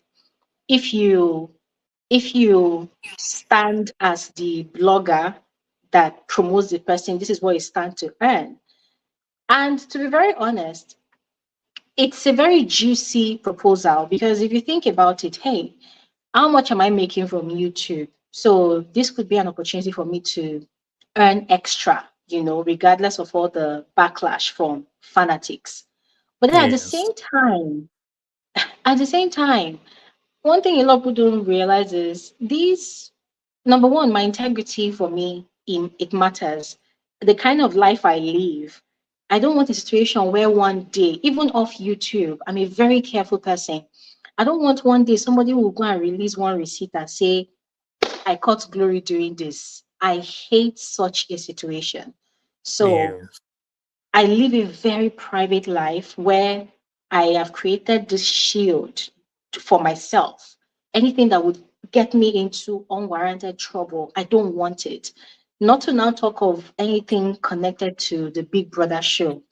I've gotten messages, DMs on Twitter, Instagram. And when I see messages like that, thank God, most of those messages they go into request. On Instagram, there's your primary messages and then there's your request Oh where yeah. you have to accept before you see. So most of those messages they go to request, and when I see them, I read them and I just ignore. I don't even engage because one thing I've learned about most of these fanatics, they are very dangerous. These people fear them. They're very dangerous. They can take screenshots of your interaction with them, and then they can, how they can put another screenshot that is not you and make it look Yes. Oh like it yeah. is exactly. There was even one season of Big Brother, I think during the All Star season. I was receiving a lot of backlash that season from Adekunle's fans and who know a lot of them. And then I saw, and I was receiving a lot of tags and mentions. I even had to shut off my mentions. But then there was one mention that caught my eye. This was before I shut off my mention. And this person came up with one ridiculous story that this Glory Elijah, is it not this Glory Elijah that that almost spoiled her best friend's marriage. I'm Oh, like, oh my hectic. Jesus. And then somebody else now replied that, oh, I know the story now. I know the gist. If you see what she did to that girl, eh? So I found it hilarious, but it was scary at the same time because one, I don't have a best friend. As a matter of fact, I don't even have physical friends. You will never see me with people. I don't have physical friends. So because I knew that I don't even have friends, and when I say I don't have friends, you won't see me I'm going for brunch and I'm going with people. I don't have people I go for brunch with. If you see me at a Yes. restaurant, I'm eating alone. If you see me anywhere, I'm alone or I'm with my partner. I'm usually by myself. So it was ridiculous because I knew this was cooked up. So what they normally do is they start up with a story like that, and then they build on it, and then they start looking for whatever to patch up the story to give it flesh. So Yes. so that it becomes a fact. Another one they came up with, this one comes up every season, by the ways. Comes up every season, they will say, Glory is supporting, for instance, Ilebaye. Oh, they pay that now. They pay that. And then they'll say, oh, she hates this particular housemate because she asked them to pay her 10 million. They refused. She's now decampaigning. That's their favorite word. She's now decampaigning. She's now decampaigning the housemate. So one time like that, there was a time that was just a lot of drags about this particular lie. So I challenged the people. I said, bring out the receipts. Bring out the Yeah. receipts. I want to see the receipts. If you can go to your bank, print out a statement of account, show where you transferred money to my account, bring all these things, I will respect you. And I challenged them like that. And my partner literally shouted, like, no, don't ever challenge these people to bring anything. I said, why? Because I know my hands are clean. He said, no, because the thing is, these people, whenever the season comes, it's like they lose their sanity and they will go to any extent to implicate you. So what makes you so sure that somebody cannot go and open an account, put your name, do XYZ, and then do you understand? And Yeah. even if it's false, you will now have to now start proving and proving. I said, well, I'm not the kind of person that proves anything. Said yes, but still, your image, your brand. So I get a lot of that. Even recently, not even recently, I think immediately after the season 9, I received a DM from someone. The person was like, oh, I have somebody that wants to go into the house next year. Can you link us with someone that we can, give money so that they get into the house? So I didn't even engage the conversation.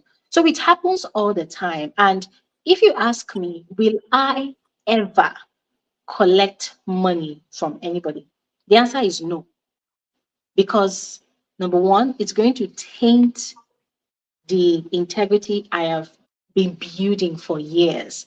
It's gonna. In Yes. fact, there was even one that happened during that same All Star season.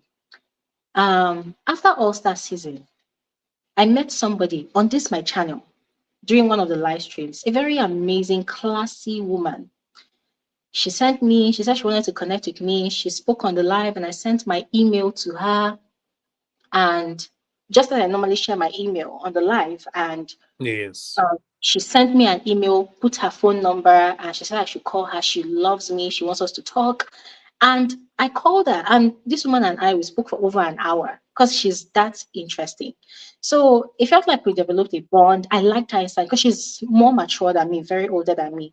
And she invited me for her birthday in the high bros of Lagos. She's a rich woman. Mm-hmm. And this woman is a very staunch supporter of Adekunle. You know, if Yes. you if you followed all the drama during the All-Star season, they used to say that, yeah, they used to say that some of these housemates, they have rich Nigerian women that back them up. So Yes. this woman was one of those classy elites that backs him up, and she just genuinely likes the boy. So I went for her birthday, which was something that I never do because I've had a lot of people that come to me like that, approach me like that. And I appreciate all of them. But out of that fear of implication, I don't want anybody implicating me for what I did not do.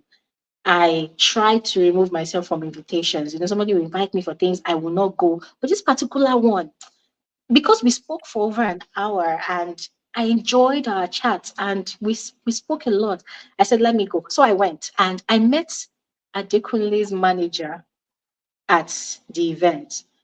She Oh yeah. introduced herself. I didn't know her. She knew me. Of course, people know me, but I don't know them. So she introduced herself to me. I was quite happy to see her. And she was like, oh, thank you for all your support to Adekunle. And I'm like, support? Well, really? I said, really? I was not supporting him. I was just speaking to what I was seeing, what they were showing us, So it Yes. wasn't a case of, because I had to make that clear so that you know that no, I'm not supporting anybody. I said, no, I was just speaking to what we were seeing. Anyways, Yes. we had a good chat, we socialized. I did not even take her number. That's the funny part. And I was very intentional about not taking a number because I did not want a situation where people will now say, and I did not ask for an interview with Adekunle because I remember that time the show was over, that was December.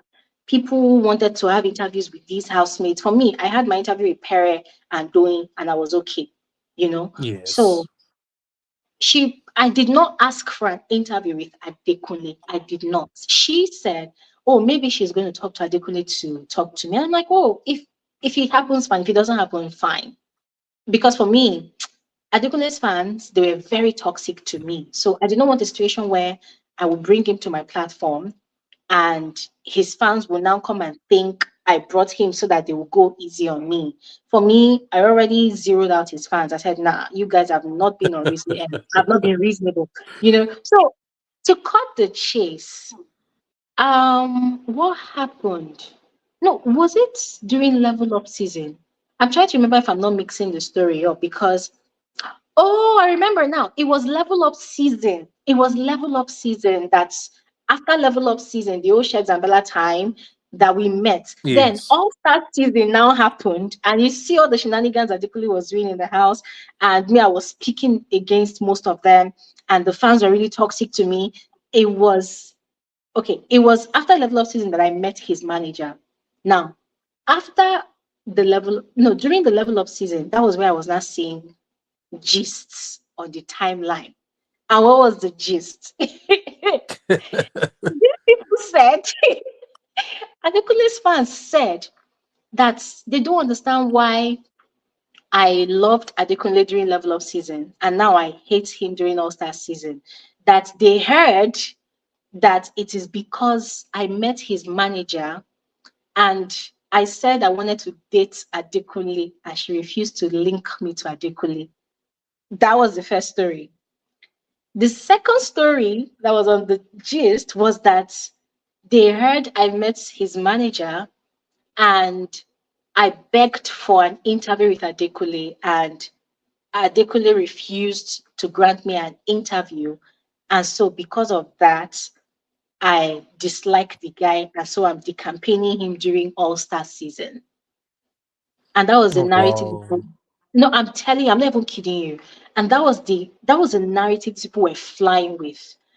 I found it so ridiculous. I'm like, first of all, who told these people that I met his manager? It can only be his manager that told the fans Yes, that definitely. we met. Yes. And that made me like I was shocked but I was silent. And guess what? Was it another season? I think when season 9 wanted to start, his manager sent me a DM on it, I think Twitter. I saw it. She introduced herself, but I didn't reply. Because for me, I had a physical interaction with you, and this is what I'm seeing on social media. So Mm. if I reply your DM, everyone knows what's going to come out of it, you know? Yes, so like it means So, that like yeah, they were probably trying to get you to do something, but they could sense that you are not going to budge. Now they spin the story. yeah. So it's like that. Even this new season that's coming, I know I'm gonna get people that will tell me, support this person, campaign for this person. But the day I start campaigning for a housemate, that day, just know that my integrity is lost. And that is why what I decided to do by myself is okay, when the season has almost ended, the finalist, you see what we normally do, oh, campaign for your Yes. fave. Everybody do it by yourself. I'm not going to do it so that nobody will say, Glory is the one doing it. Glory is the one. Because to be honest, yeah, sometimes I try to really zero myself like I'm not significant in the grand scheme of things. And that's how I put myself sometimes. But there are other times that it hits me that, oh, wow, Glory, you don't even know how people really depend on what you say before they vote for certain people. Because Yes, like that's still, the thing. yeah, I'm like, I because like receive I feel like emails.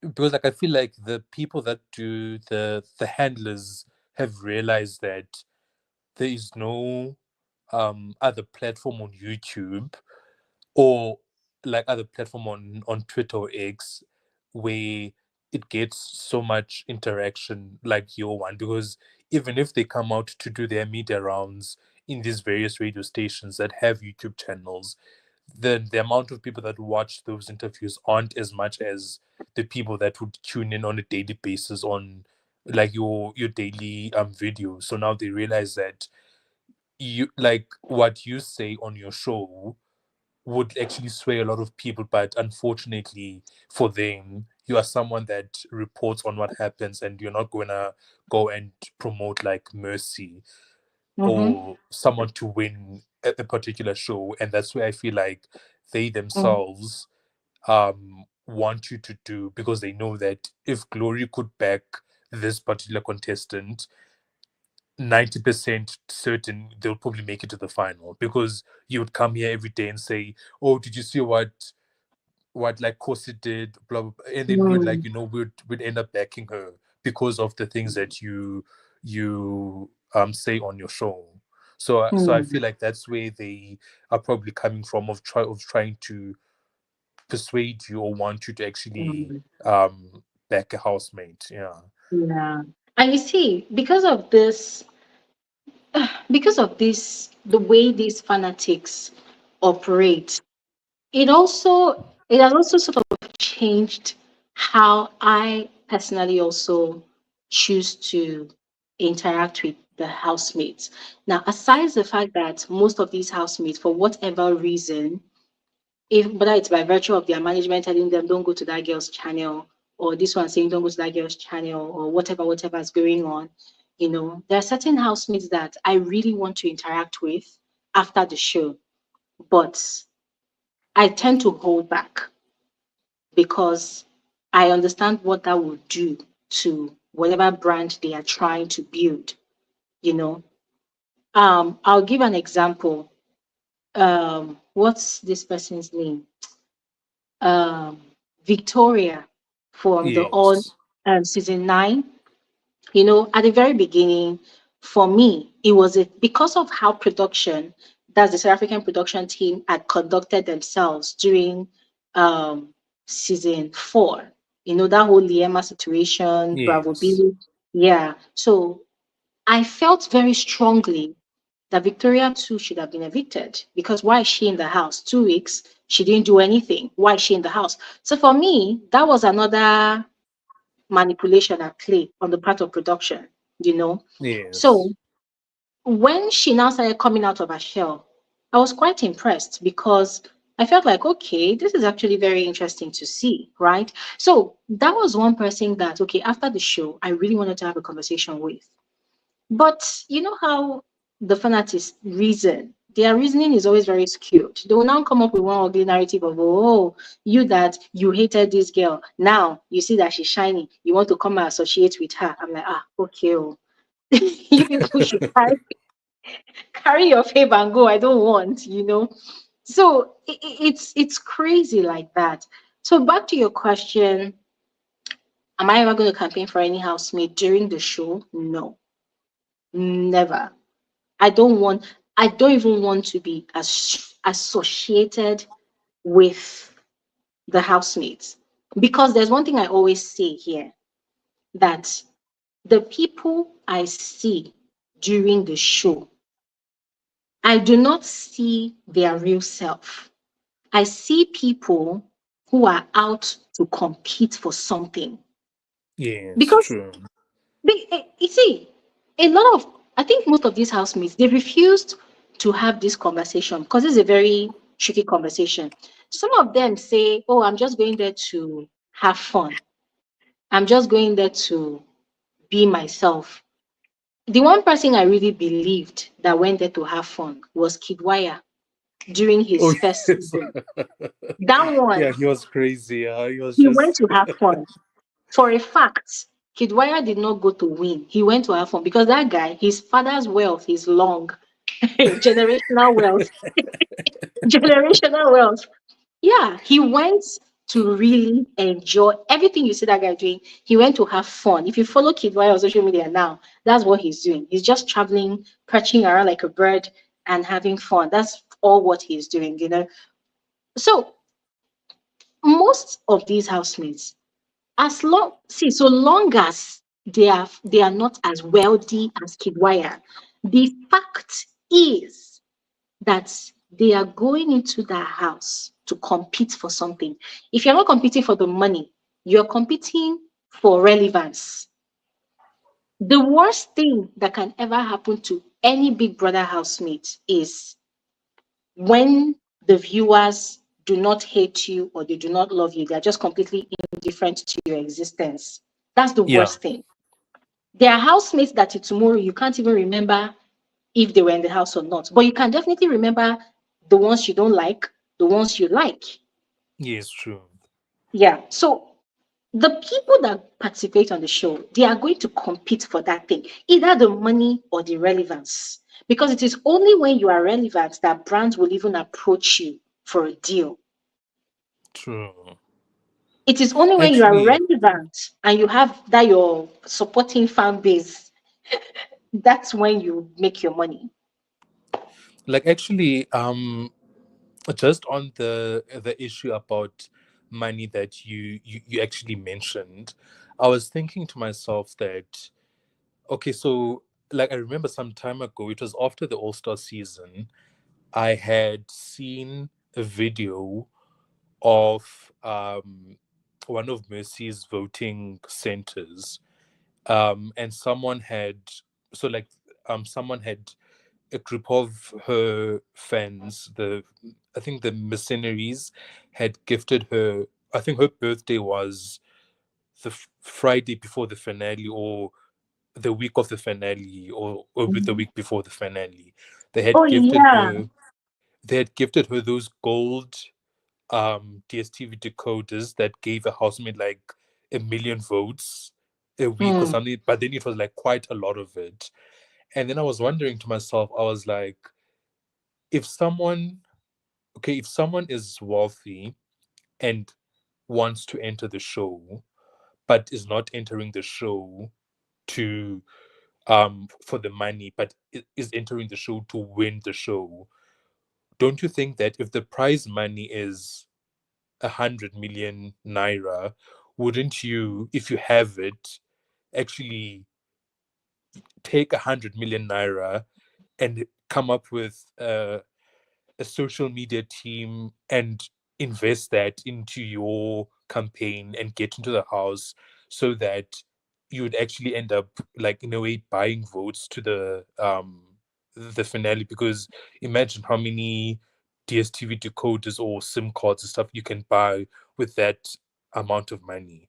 And it actually made me realize that I think BB Niger is starting to head towards that, where now it's about who has the most money or who mhm, is able to influence or use their funds to influence the people that would vote for him in order for them mhm, to win. And it's no longer about the contestants that sat and watched the show for years and then decided that, hey, I want to actually do this. The mm, kind of unknowns is becoming more of like I can now actually influence the show and give my handler 50 million naira, go into the house, and then they would actually like promote me to a point where I can actually end up winning. And I kind of maybe feel like that is probably not what the show was originally meant for. And that is where I feel like the show might, to me, like looking forward, I feel like that is where its biggest downfall is going to be. It's going to become more of production, wanting to put popular people in order Mm. to bring traffic, and no longer like, like Mm-hmm. the social experiment of it. Yeah. Mm-hmm. Well, I mean, for real. And you see, there's another what you said is totally right. And to be very honest, I fear for the Big Brother Niger brand in itself because there's something going on currently in Nigeria. The hardship in the country has become so deep that a lot of people are becoming more and more aware of it. You know, it's like you have an injury and you know you have a wound, but you're not really tending to it. So when it festers and it begins to get infection, it begins to burn, it begins to bite, you know. So that's how it is in the country now. People are getting more and more, you know, bothered by the state of the economy. So what has that done? There are popular TV shows that back in the day, for instance, the Big Brother Nigeria show now, back when it comes on like this, you see people, the crowd, people watching, you know, it's Yes. massive. You know, even my own views on YouTube, you see like 500,000, 300,000, 400,000. But now the interest is dying down. The interest Yes. is really dying down. So I feel like as a business, what the organizers are also doing is I feel like they're also trying to leverage on people that can afford to help them make back their money. Oh yes, yes. Because at the end of the day, they are a business. They are not a charity organization. So, you know, it would be unfair for us to think that maybe they want to do a social experiment and just allow the show to thrive by itself. No. See, during season 9, there was something that Ozzy said. He said, that there was one guy that was supposed to be one of the housemates that he Mm, had heard, he had been told that the guy was supposed to be a part of them, paired with another person. He mentioned the guy's name. And I knew the guy all this while. Oh. So I said, but I never knew his real name. So I went to Instagram and I went to check the guy and I almost gagged. I said, this guy is one of our top fashion influencers. His fashion style sense, it's all these groundbreaking styles. If you know, what's this boy's name on TikTok? Oh, Wisdom. I don't know if you know Wisdom yes. on TikTok. Yes, I That guy do. that Yes. dresses like insane. Like So this crazy guy, styles, yeah.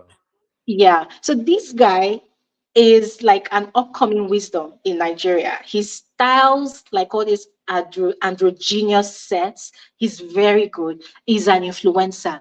Most of the high fashion or these top branded events, he always gets an invitation. Mm. His name is on every guest list. The guy is that big. So that was the person that Ozzy was saying was coming. And I looked at him like, how was this guy going to ever fit into this show? Because ever since I knew this guy, I've never heard his voice. He doesn't talk. The only thing you see is him posing and taking pictures and styling outfits. You will never hear his voice. He doesn't even do voiceovers. So, but he has the numbers. He has influence. So, yes, of course, if he was going to be a part of the season 9 housemate, he was going to bring his fashion sense, right? So maybe when they have task for fashion, he will thrive. He will possibly win because the guy is good. He's that good, you know. And maybe there are other hidden talents that I personally don't know about, and he probably hasn't showcased on Instagram where he thrives on. I don't know. Maybe we'll get to see more, but it just makes me wonder, like, would this guy be able to entertain? Because the only thing you see him do on social media is pose, attend events, style clothes, that's all. You don't see anything that would make you feel like, okay, this person is really an entertainer or maybe he's Yeah. fun. You only have to leave it to your imaginations. Okay, let's wait. When he gets to that, we'll see what he can do. So he's that kind of person that you probably feel when he gets into the house, you'll just be quiet, you'll just be watching. And the only time you thrive is on Saturday during the party and on Sunday during the eviction show, where he will now wear those his big, big hats that he likes wearing. Yeah, true. So what I'm trying to say is, I feel like that is what the show has been reduced to now. We no Mm, longer get quality contestants. Instead, we get contestants that have the connection to be in the house, contestants that have the money to get their team to pump in votes, which will also automatically translate into returns for the organizers. yes. So, Yeah, because of that, it's watering the quality of the show. yeah, like it really is. And it, because like remember, like I know that in 2020, multi-choice was actually because of COVID, Mm, they were having quite a tough year in terms of revenue, but they were able to make sure that there is a BB Niger show because of how important the show mm, is to like the Nigerian pop culture. Because if there was one year that you would understand that mhm, there shouldn't be a BB Niger show, was 2020, but they decided that no, this show is the center of one of the biggest pillars of our pop culture here in Nigeria. We need to have it, and then they actually did have it, and it ended up being like quite a good season. Season 5, I think. Yeah, it ended up being quite um mhm. like quite a good season. But last year in season 9, when I saw that there was no Lipton sponsorship, that's when I was like, hey, there's something really is going on.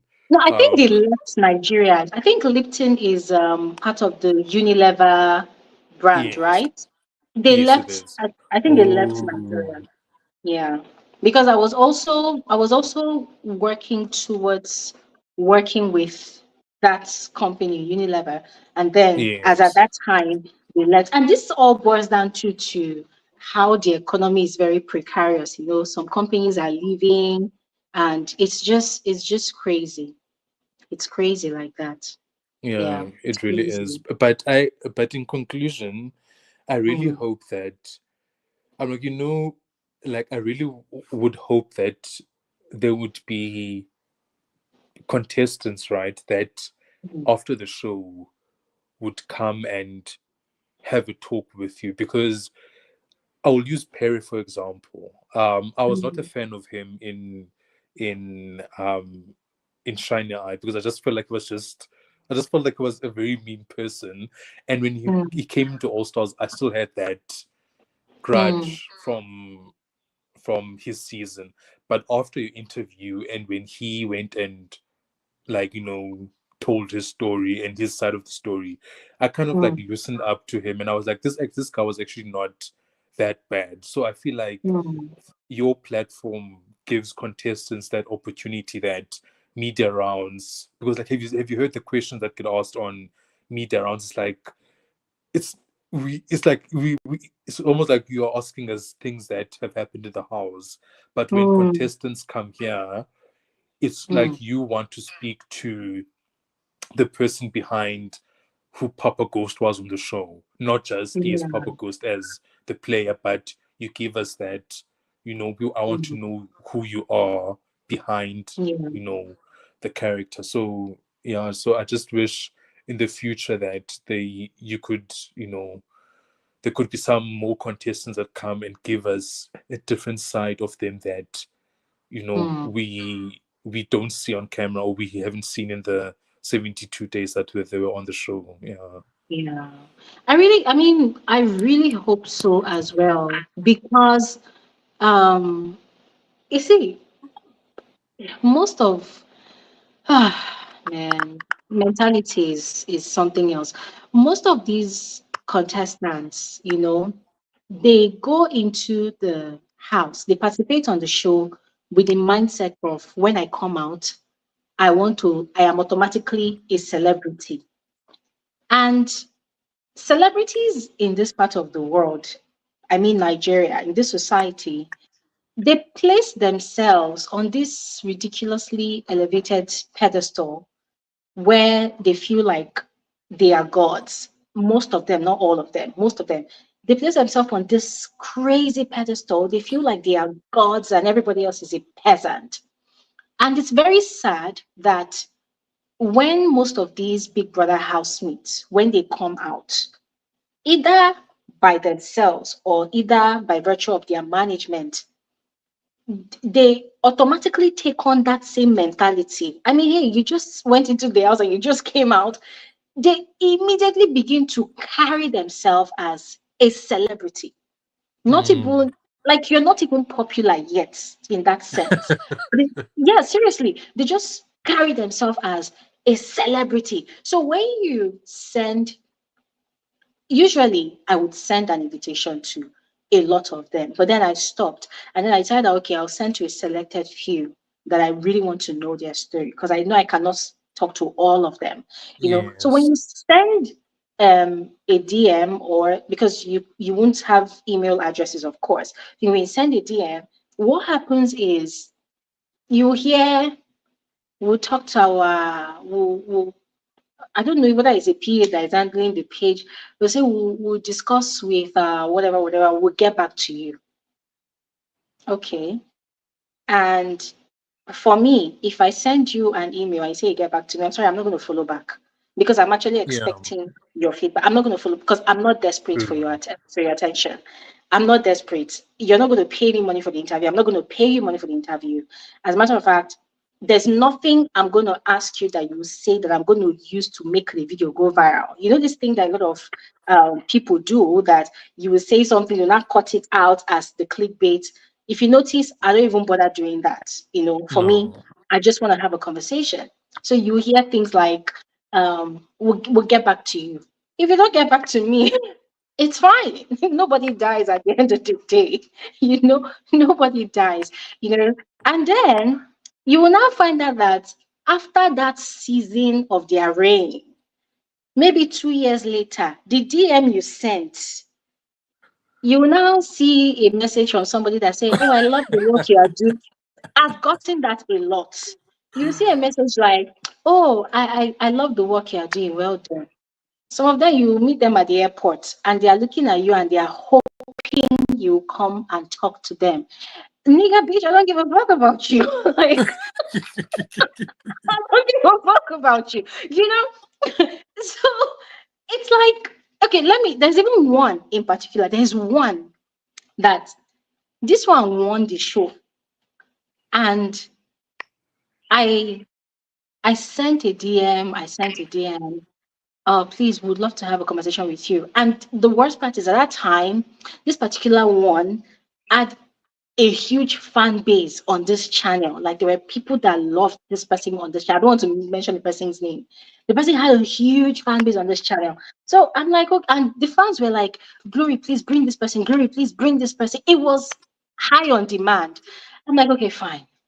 I had no plans to, but let me make an effort so they will not Yeah. say Glory is pride. And I sent a very long DM, you know, appealing. It wasn't even a commandment. I'm like, I know you're very busy, but it should be a great thing if you are, it would be a privilege to have you here. You have people who love you. Da, da, da.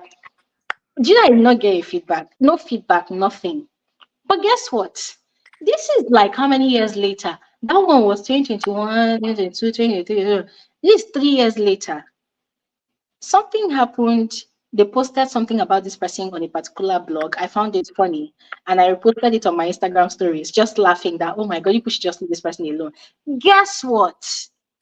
This mother effer located my DM, or was it the person's DM? And the person's tell them to leave me alone. No, the person now put laughing emoji.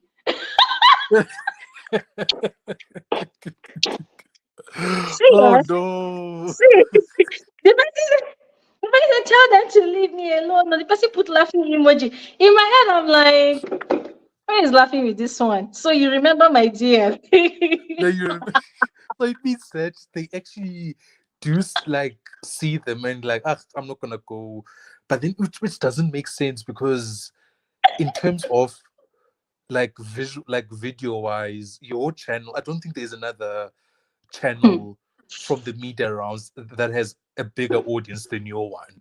And to me, the logical sense would be, let me go and speak to Glory because she has a big audience, and I know that there might be some people that followed me on the show that are actually subscribed to her channel, and not go hmm, to like a radio station maybe with like 10,000 subscribers, and then my interview hmm, is gonna get like what 6,000 views or 7,000 views on a good hmm, day, which is like, because if I leave the house, I obviously I'm pretending as if I'm a content. I would want to like be known more, and the only way mhm. to be known is to talk and go around and do interviews. But now it's like, here's a platform. Someone has graciously invited me, and her platform is quite big, but now I'm saying no or not wanting to go on. Yeah, it's, I don't know.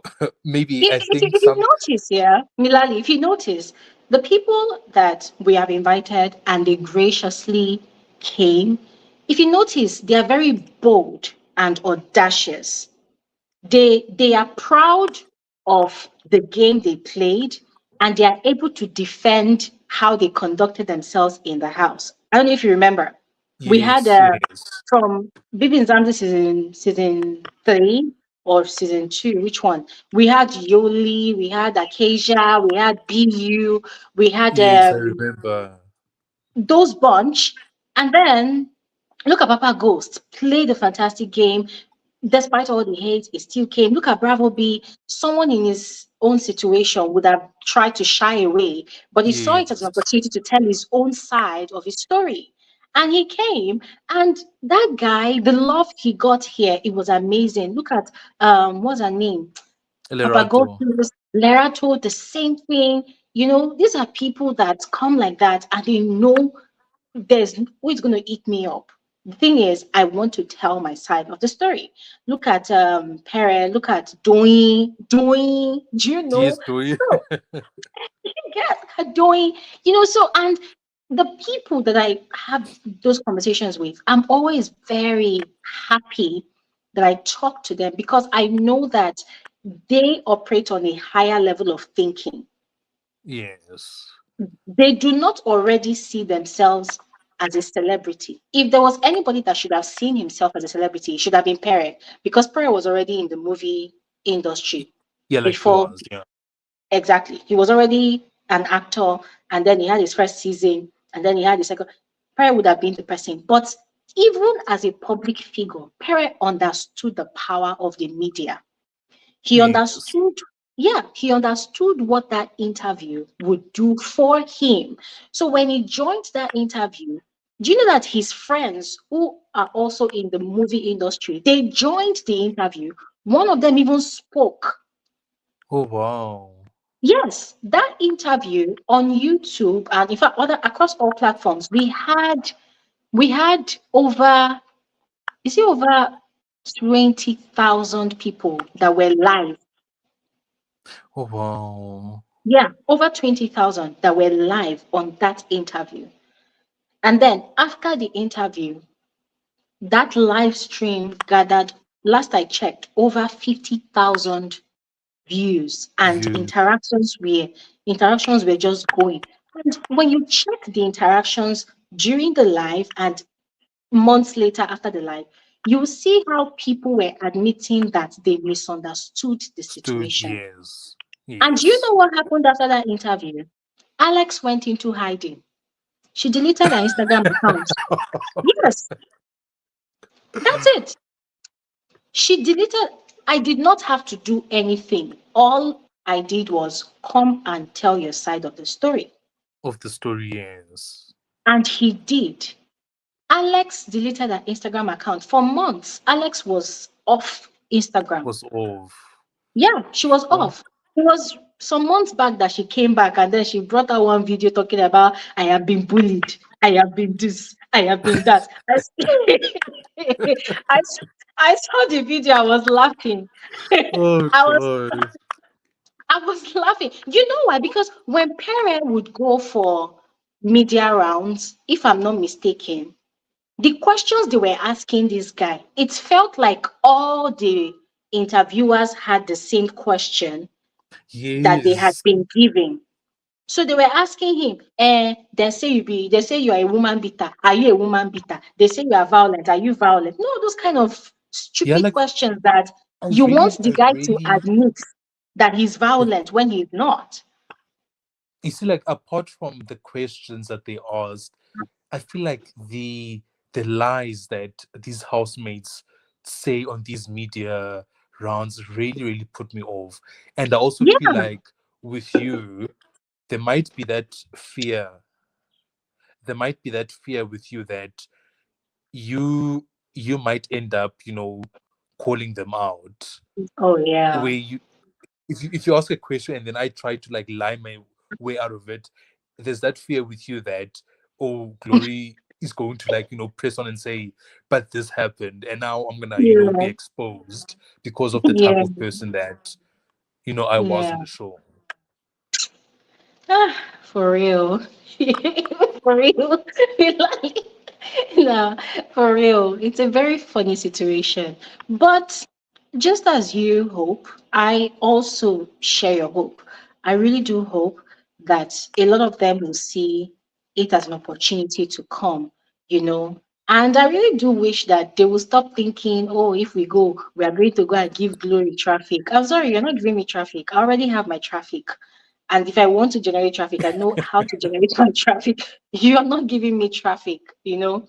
It's you just come, you just come and tell your side of the story. Because at the end of the day, ah, sorry, you are trying to build a brand. So what you want to do is you want to start on a clean slate. Yeah, true. Yeah. Hmm. Anyways, Glory, I wish you all the best for the upcoming year. Yeah. And I really hope that everything works out. And my hope is that your community continues to grow.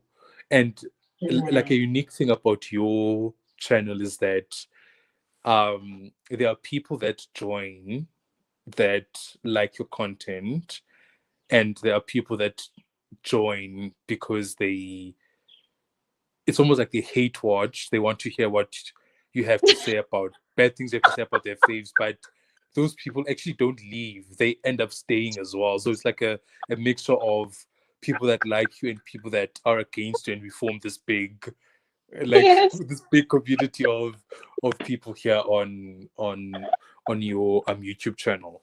Yeah, but Yeah. like all the best for the upcoming year, and I hope you enjoy the rest of your holiday season. Thank you. Thank you so much. Thank you. You just reminded me of people that said, ah, Gloria, I used to hate you, but now I like you. Yes, yes, I think there are a lot of people that are like that. Yes.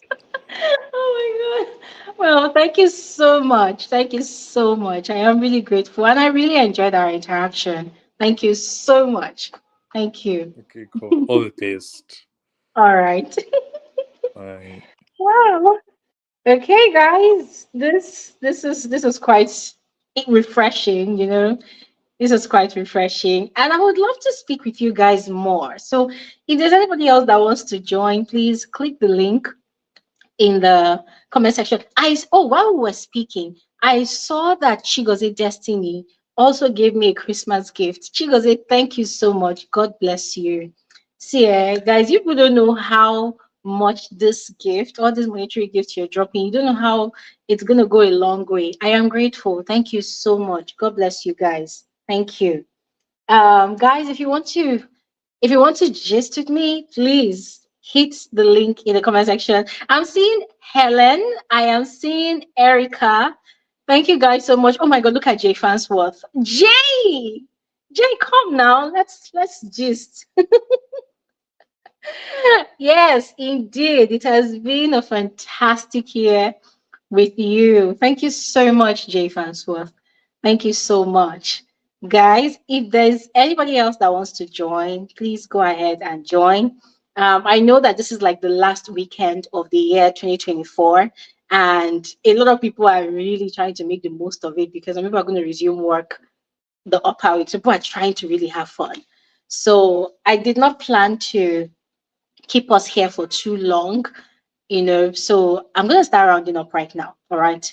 So these are my final submissions for this live stream. Guys, ladies, listen, I want to appreciate all of you.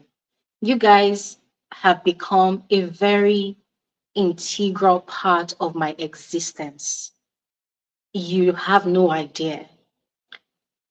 If I say there is no you or there's no me without you, it might seem like a stretch, but it's not a stretch. It's the truth. It's a fact. My day is not complete without you all inside. I might not know every single one of you, 300,000 plus people, but that is the fact. What I'm doing right now, this is my life. This is my current life. This is my current existence. Yeah. I mean, look at me on a Saturday. I'm here having this conversation with you all, and I do not feel like I am missing anything at all out there in the world. That is how important you people are to me, and I do not take it for granted.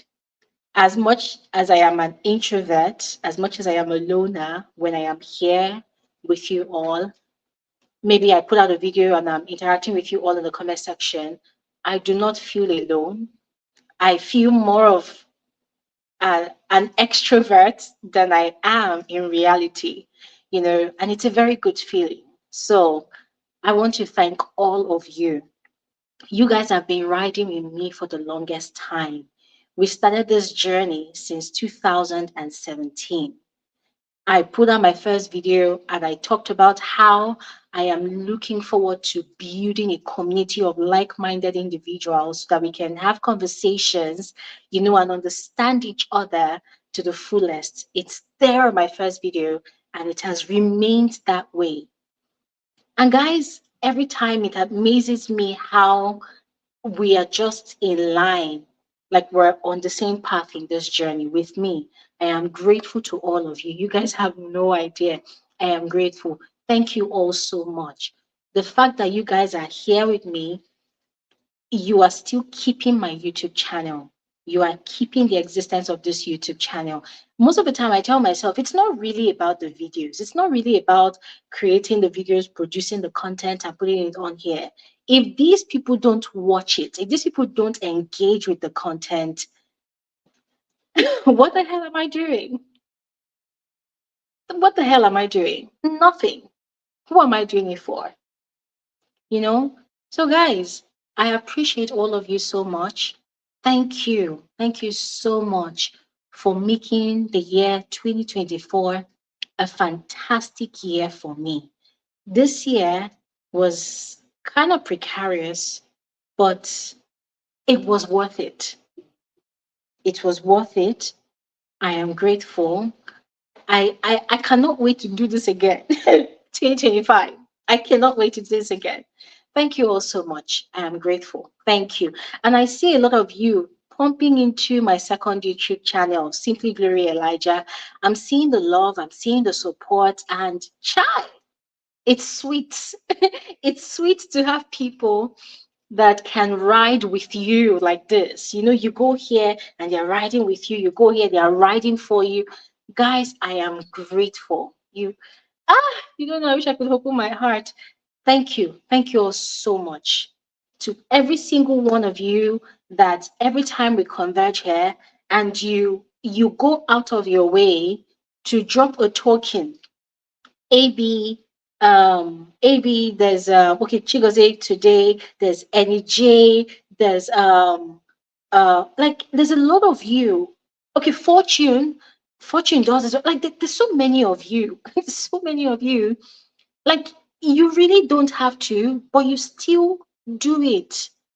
The fact that you do it out of your own will, guys, I don't even have to ask, but you just go out of your way to do it. Guys, thank you. Thank you. I see your love and I feel it. Thank you. Thank you so much. Thank you, David. Thank you, Christian Miracle. Thank you, AB. Thank you, J Fans. Well, thank you guys so much. I am grateful. I am grateful. Also, the fact that you all are so understanding, the fact that you all are so understanding. Sometimes when I'm really stressed out, you see how stressed out I am. And a lot of you still go out of your way to say, Glory, take a breather. Glory, try to rest. And even when I take the rest, even if I go away for a while and I come back, you guys are still here. Guys, I do not take it for granted. Thank you all so much. I am grateful. I am grateful. Thank you so, so much. Thank you. The fact that we have grown in every ramification, the fact that we live up to the standards of this community, some of which are, a safe space for expression, you know, authentic positions, raw, unfiltered facts, opinions, varieties of perspectives, people sharing things as they feel and as they think, as they believe, and each and every single one of us accepting people with their varieties of idiosyncrasies without judging people for who they are or how they come. Guys, you have no idea how much you have helped me to create a safe space for a lot of people. I am grateful for that. Thank you. Thank you so much. I am grateful. Thank you so much.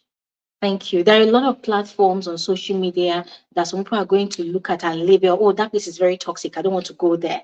But frankly speaking, with Gloria Elijah, is not like that. This community is not like that. People hear about us and they want to come because they know that there's no way they're going to be here, that they're not going to be welcome. So I am grateful. Thank you all so much. God bless you all. I am grateful in all your endeavors.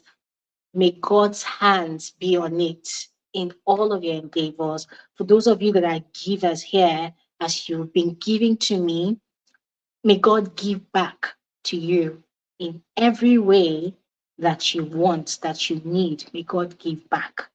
Thank you so much. Thank you so much. Um, Ellen, oh my God. Ellen is saying this year has been such an emotionally challenging and exhausting one for me, but you are one of those people who helped me through it. Ellen, thank you. Thank you for sharing this. And thank God that you found comfort here. Thank you so much for sharing that. Zamil, thank you so much. Ladies and gentlemen, here is me wishing you all a beautiful, a peaceful, a wealthy, because money is important, a wealthy, a luxurious, a comfortable crossing over to the year 2025, the year 2025. Here is me wishing you all a fantastic, an amazing, a joy filled, a glorious crossover to the new year 2025. If there's anything that you were actually hoping to achieve for the remaining part of 2024, I am joining my faith with yours that it happens for you as you want. I'm joining my faith with yours that you end this year with a bang, a positive bang, a glorious bang, a wonderful and amazing bang. Listen, there's no such thing as it's already too late. No, there are people that receive pleasant surprises at the last hour. It could be 12 midnight of 2024. It could be 11:30 p.m. of 2024. It could be the last minute of 2024.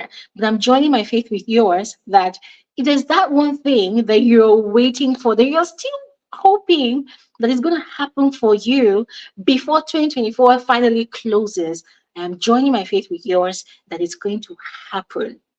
You're going to get into a new year smiling. You're going to start 2025 on a grand note, on a beautiful note. You're going to start the new year on a pleasant note. Joy, peace, happiness. Ah, listen, I feel very positive about the new year, and I am joining my faith with yours that it's going to be positive for you. If you are in Nigeria or any other part of the world where it seems like things are really hard, you know how in the midst of famine, in the midst of hardship, there are still those people that are getting fat. When I say fat, like getting fat on the goodness of God's grace. Listen, I'm praying that you're one of those people, that you're a part of those people, that the lines fall in pleasant places for you, that the crooked lines are made straight for you. Listen, guys, things are going to work out just fine. Things are going to work out just fine. If you're already panicking about, oh my God, how is 2025 going to start? Oh my God, I'm scared. Don't be scared. 2025 is going to start on a beautiful note. But before we start that beautiful 2025, may the rest of your 2024 be beautiful. May it be sweet. May the rest of your 2024 be sweet. May the rest of your 2024 be joyous. May it be peaceful. May it be stress-free. May it be glorious. May it be filled with pleasant surprises. The things that you don't even expect. May they happen beautifully for you. And so shall it be. From my mouth to God's ears, because you guys are amazing people, amazing family. You win, I win. If you're happy, I am happy as well. You're in good health, I am in good health. We will all thrive gloriously for the rest of this year, the beginning of a new year. Thank you all so much for joining today's conversation. I am glad this happened. I am glad we had this gathering. I am grateful for all of you coming out to join.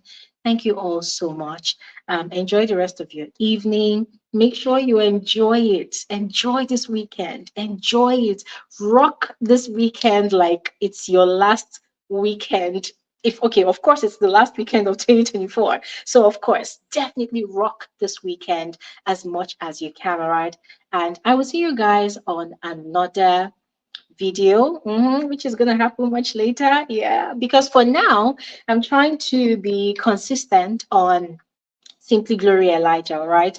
So I'm trying different types of conversations on Simply Glory Elijah just to see where it goes. Because I know that from January, I'm going to be very choked up with other things to be too bothered to put content on Simply Glory Elijah. So if you don't see me on Frankly Speaking with Glory for now, just know that I am on Simply Glory Elijah, all right? Talking about things that are not related to reality TV show content. All right. But, anyways, thank you all so much once again. Enjoy the rest of your evening and bye. Yeah. Bye.